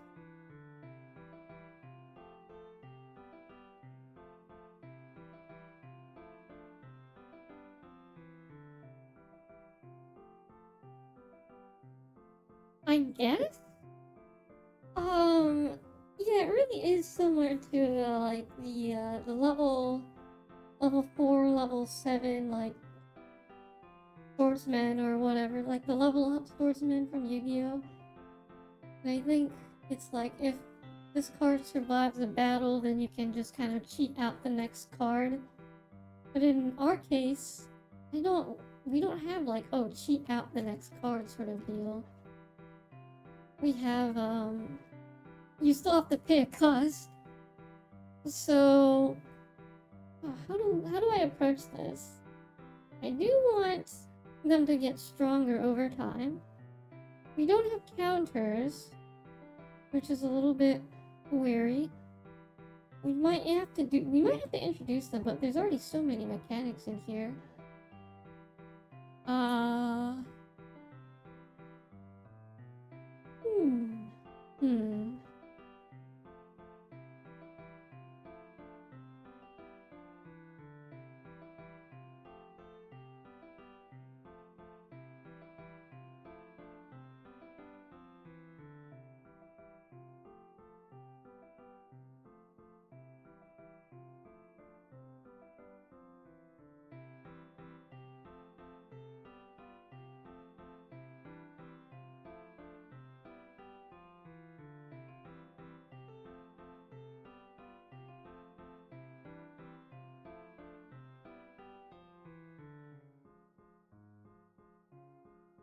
I'll think about it later.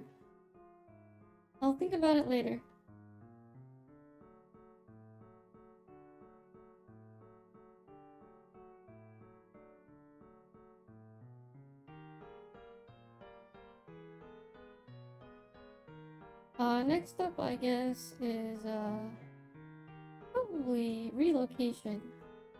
Relocation is funny.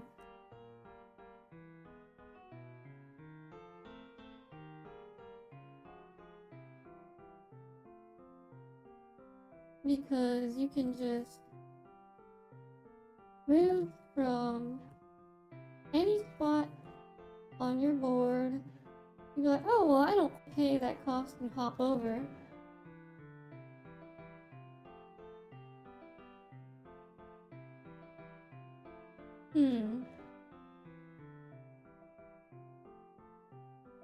There's a fundamental flaw with relocation, and that's, the cost, right? Okay, actually, be right back.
Okay, back. No. Sorry. Not cost. The damage. The damage that you take here. Allow me to, explain a little bit. Well, and the cost, too. A little bit. Because... what happens is, normally when you relocate, it's for one of two reasons. You're either actively going to target another card, right? Like, hey, wait, that guy is weaker. He's trying to avoid me. I'll go ahead and try and hit that piece. The other thing is going, wait, he's trying to hit me, right? I better hop away.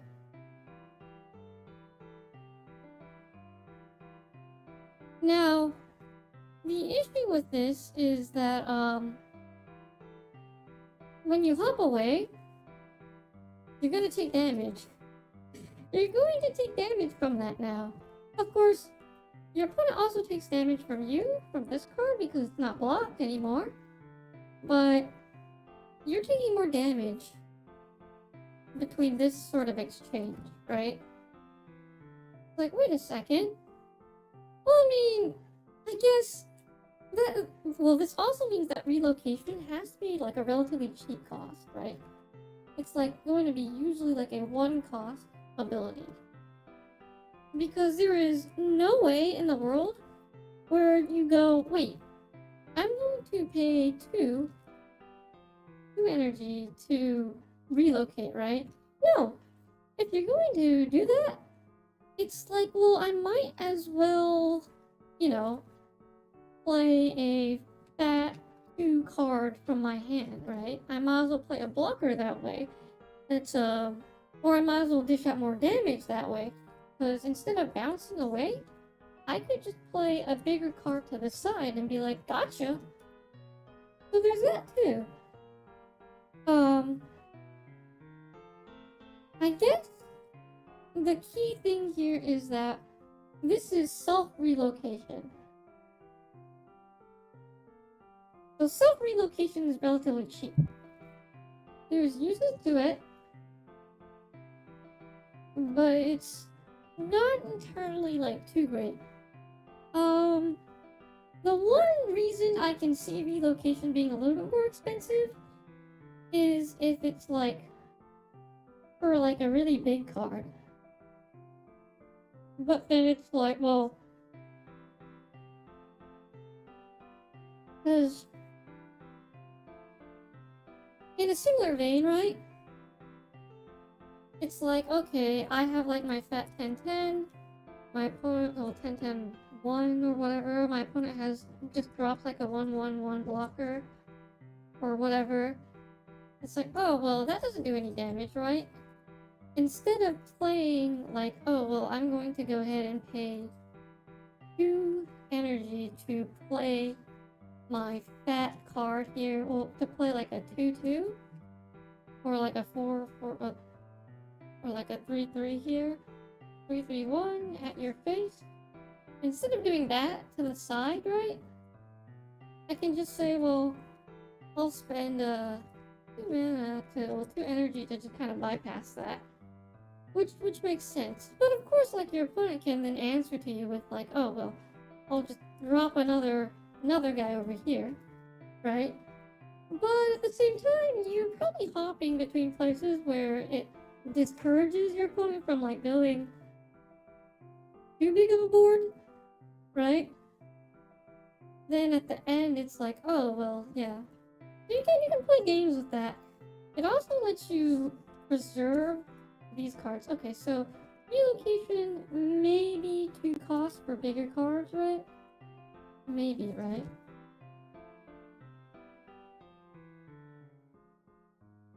Then we have the funnier cards here, which are link breakers.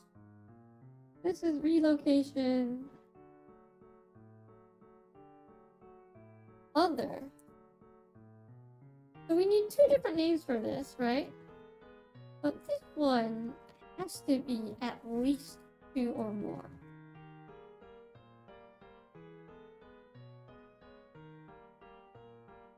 Because think about that for a second.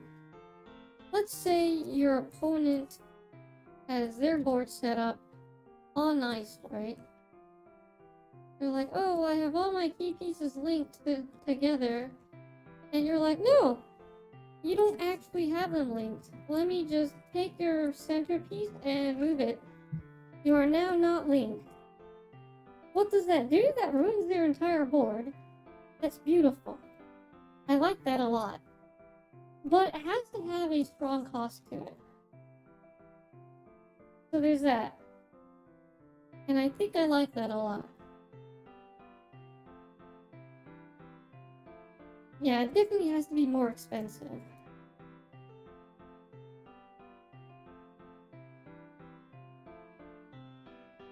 It's disruption in a very neat way. It also lets you do interesting things like, hey, I set up that card here. Yeah, never mind. I was going somewhere with that, but then I realized, wait, if you have relocation, you also have a swap as well. Because, well, that would be a different thing, I think. Swap. We also have swap, which is like relocation. Yeah, nice core slime, buddy. Let me put that in the corner.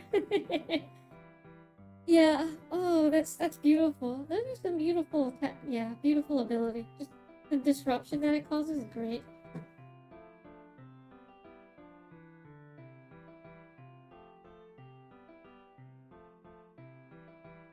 So there's also swap, which is I'm not sure if I want to call it swap, but rather like a different form of relocation. Because what you're doing is relocating like or 3 times. Because it's like a triangle, right? Because you want to move A, you want to swap A to B. So you you send like B to C, right? Like some empty spot. You send A to B then, and you send B to A. Well, then you send B, which is in C right now, all the way to A. Well, regardless, that's annoying, right? We don't want that extra swap step. So what I'm suggesting is we just have like the swap keyword. And so it's just like, well, you can have different targets, right? You can have swap X, where X is the number of targets.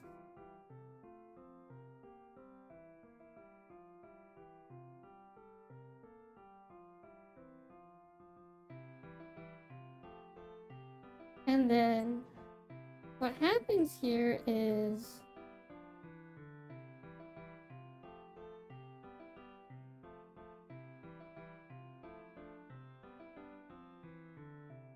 you just change their positions.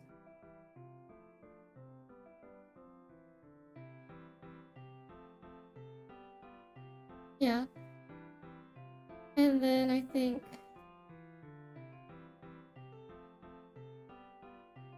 what you can do with swap is, yeah, you're taking out that median guy, and you're taking out the intermediary step.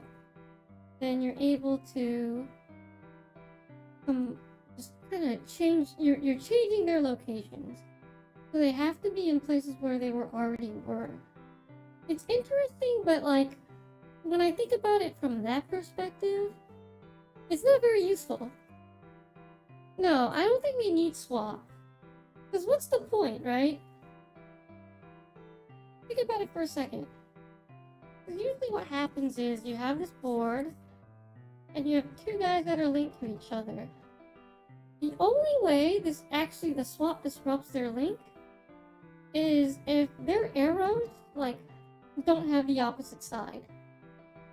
Which is, I mean, that might actually be good. But at that point, you might want to consider relocation instead. Well, actually, no, relocation does have a flaw as well. It's that, you need an empty slot. Unless relocation comes with the implications of swap, but it doesn't. So we need swap. Okay, we do need swap enabled.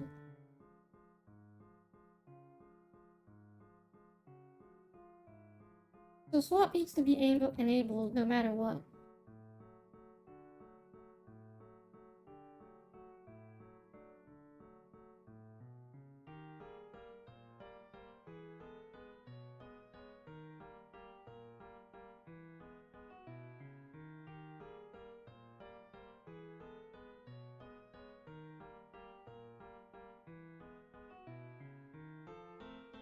Oh, hello?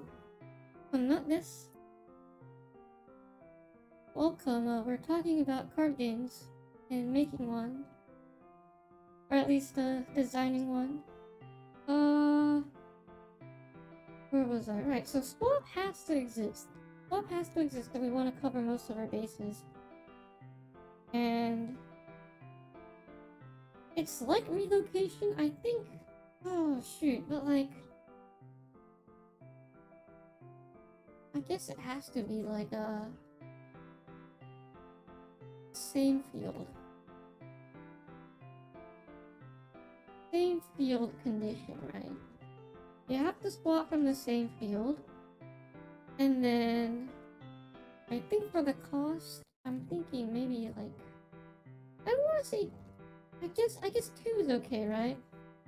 If your board is flimsy, so flimsy that it dies from a 2 cost swap, that's on you. Because linkage-wise, it's okay. So swap and relocation are kind of on the same page then. And there's different conditions for swap. Because swap does require the opponent to have 2 monsters on the field, on the same field, for 2 units. So maybe it's more of a 3 cost thing? But at the same time, it's like, hang on. I need to summon like these units on the board to actually use these abilities, which is kind of expensive. It gets expensive. It's like, wait, this interrupts your opponent's board, but what for? They're gonna deal like way more damage to you. You could have been summoning more monsters.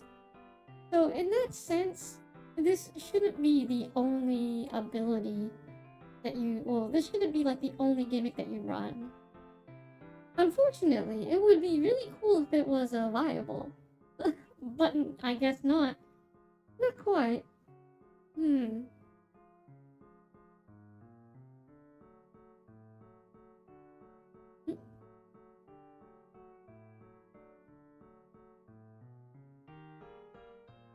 And I guess we can probably start what kind of archetype do I want for like space travelers? Space travelers. Should it be like one of the more futuristic setups? Or should it be like a space mage? So like, I don't know, more fantasy styled, right?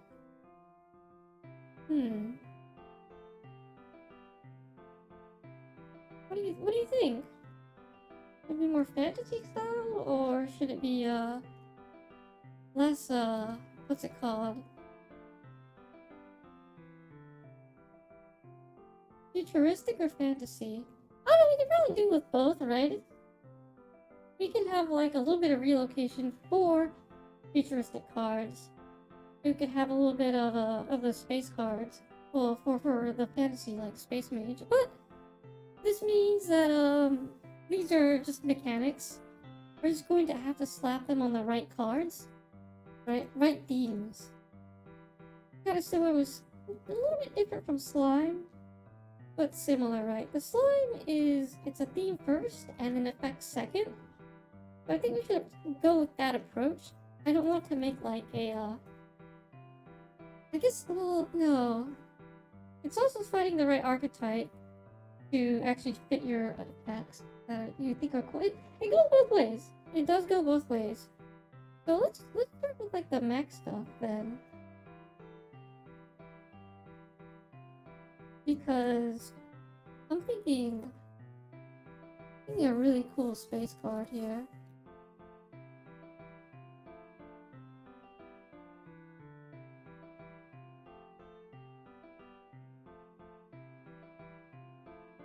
This will be your 3-cost staple, right?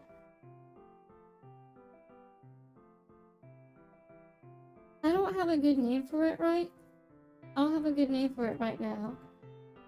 But the idea is it has relocate. And then, let's see, as a 3, you have 4, 4, 1.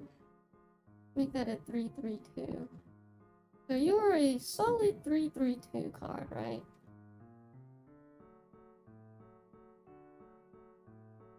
Oh, except I can't have that, can I? 3, 1, 2. Let's make you a 3, 1, 2. Because, that becomes,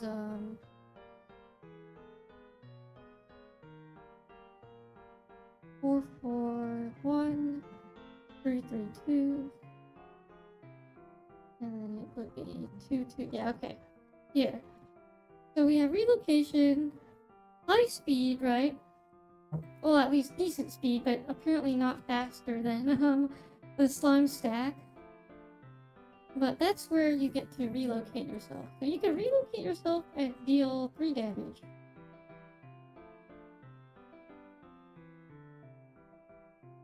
And it's gonna be like one of those like mechs where you kind of gotta have like those thrusters, right? It's like a thruster type.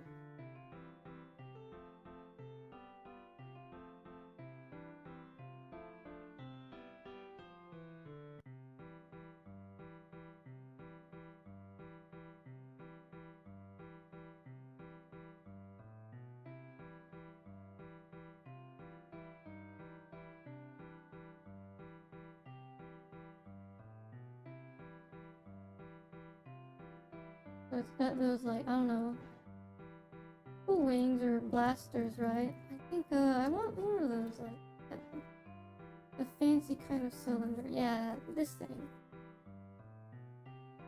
Yeah. Just kind of blast forward. Like a striker type unit.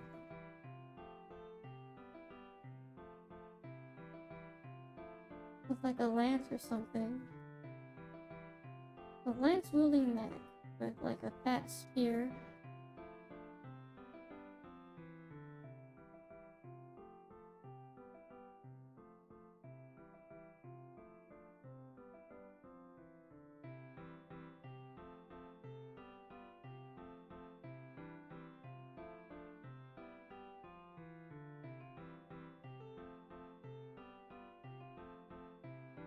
Oh.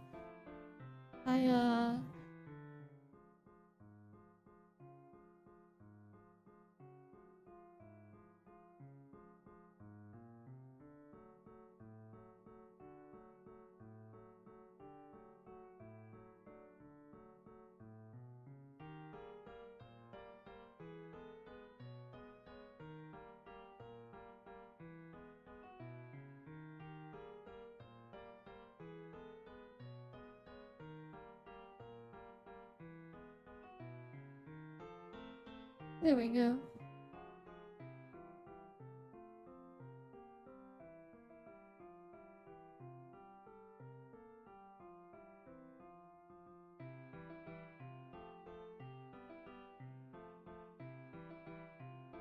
Yep, so this is like your assault striker.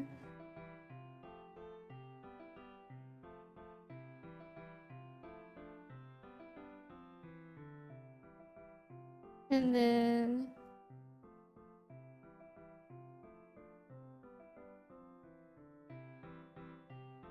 Oh, right. Right, I still haven't addressed like the futuristic ability either. Right?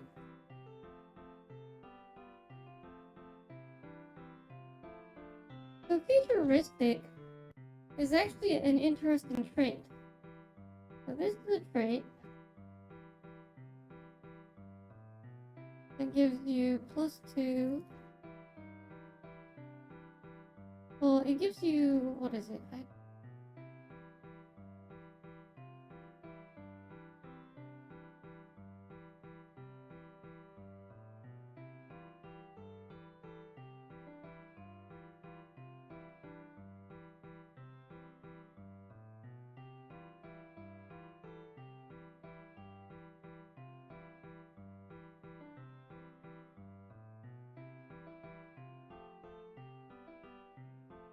Is this a good ability? Do you think this is too much?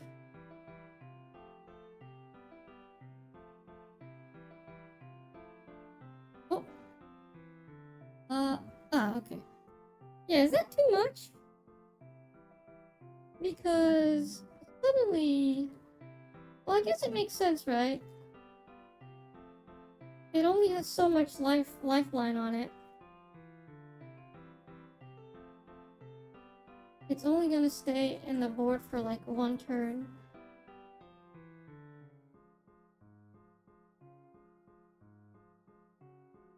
So, with that considered, it's like you get stronger, but like as a detriment, you have to be in the top board to actually do much. Otherwise, you're kind of gimping yourself. What? Yeah. Could I give like... I don't know. I don't... Well, yes, actually. A minus 1? -1, -1. Otherwise...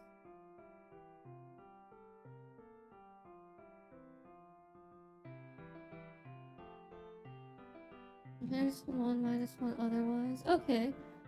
Yeah. I don't know, that's like still a pretty huge detriment. Well, if it's just futuristic, then no. Yeah, this works. There needs to be a little bit more of a detriment, I think. Yeah. Yeah. And then I'm gonna go and on that same prehistoric, right?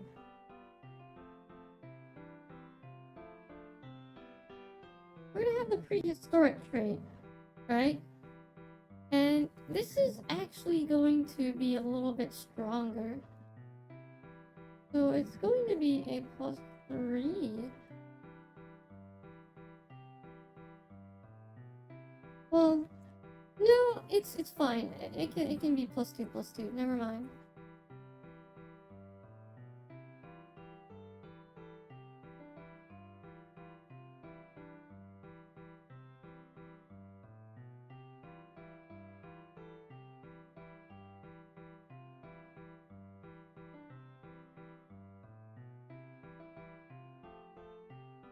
Right?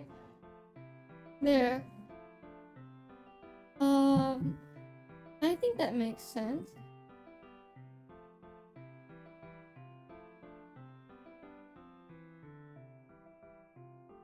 Yeah. Well, it's a 3. It's the whole difference becomes a 3. It's a 3-point difference. And I think honestly that is very huge.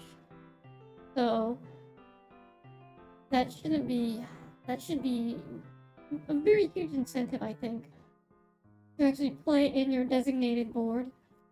Though I don't know if like dinosaurs or like prehistoric cards should get that small of a difference. I want to say I really want to cripple them, right? They should be really fat at the bottom board. But then even if they are fat, right, they're still able to, you know, do things in the middle board. And in the top board. It's unlike the futuristic cards that have no choice but to stay on the top for like one turn and then explode. So there's that too. But yeah, no, this is a good start. I like the straightforwardness of futuristic stuff. So I think that's okay.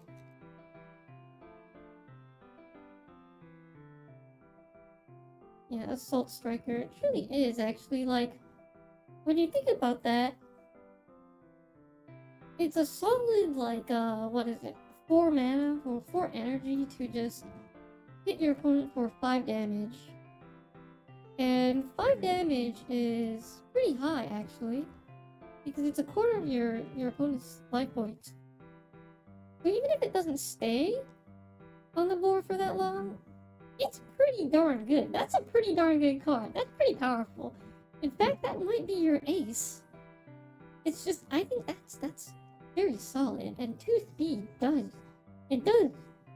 does hit over a good handful of things. And you can also buff that in various ways too. It's not like this is the only futuristic mech card we're going to see. There's gonna be synergy. Oh yeah, I'm liking this. I'm liking this a lot. Yeah, it definitely follows that pattern for sure. Follows that design that I do want to see. I do like to see. Yes, this is good. This is good. Okay.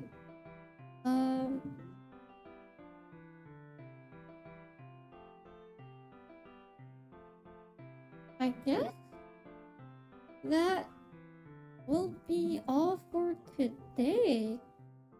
I'm actually at my losing brain power here. Next time we will probably turn out more cards. Probably like one more archetype. Please wrap it up. Okay, I will. So yeah, that will be all for today.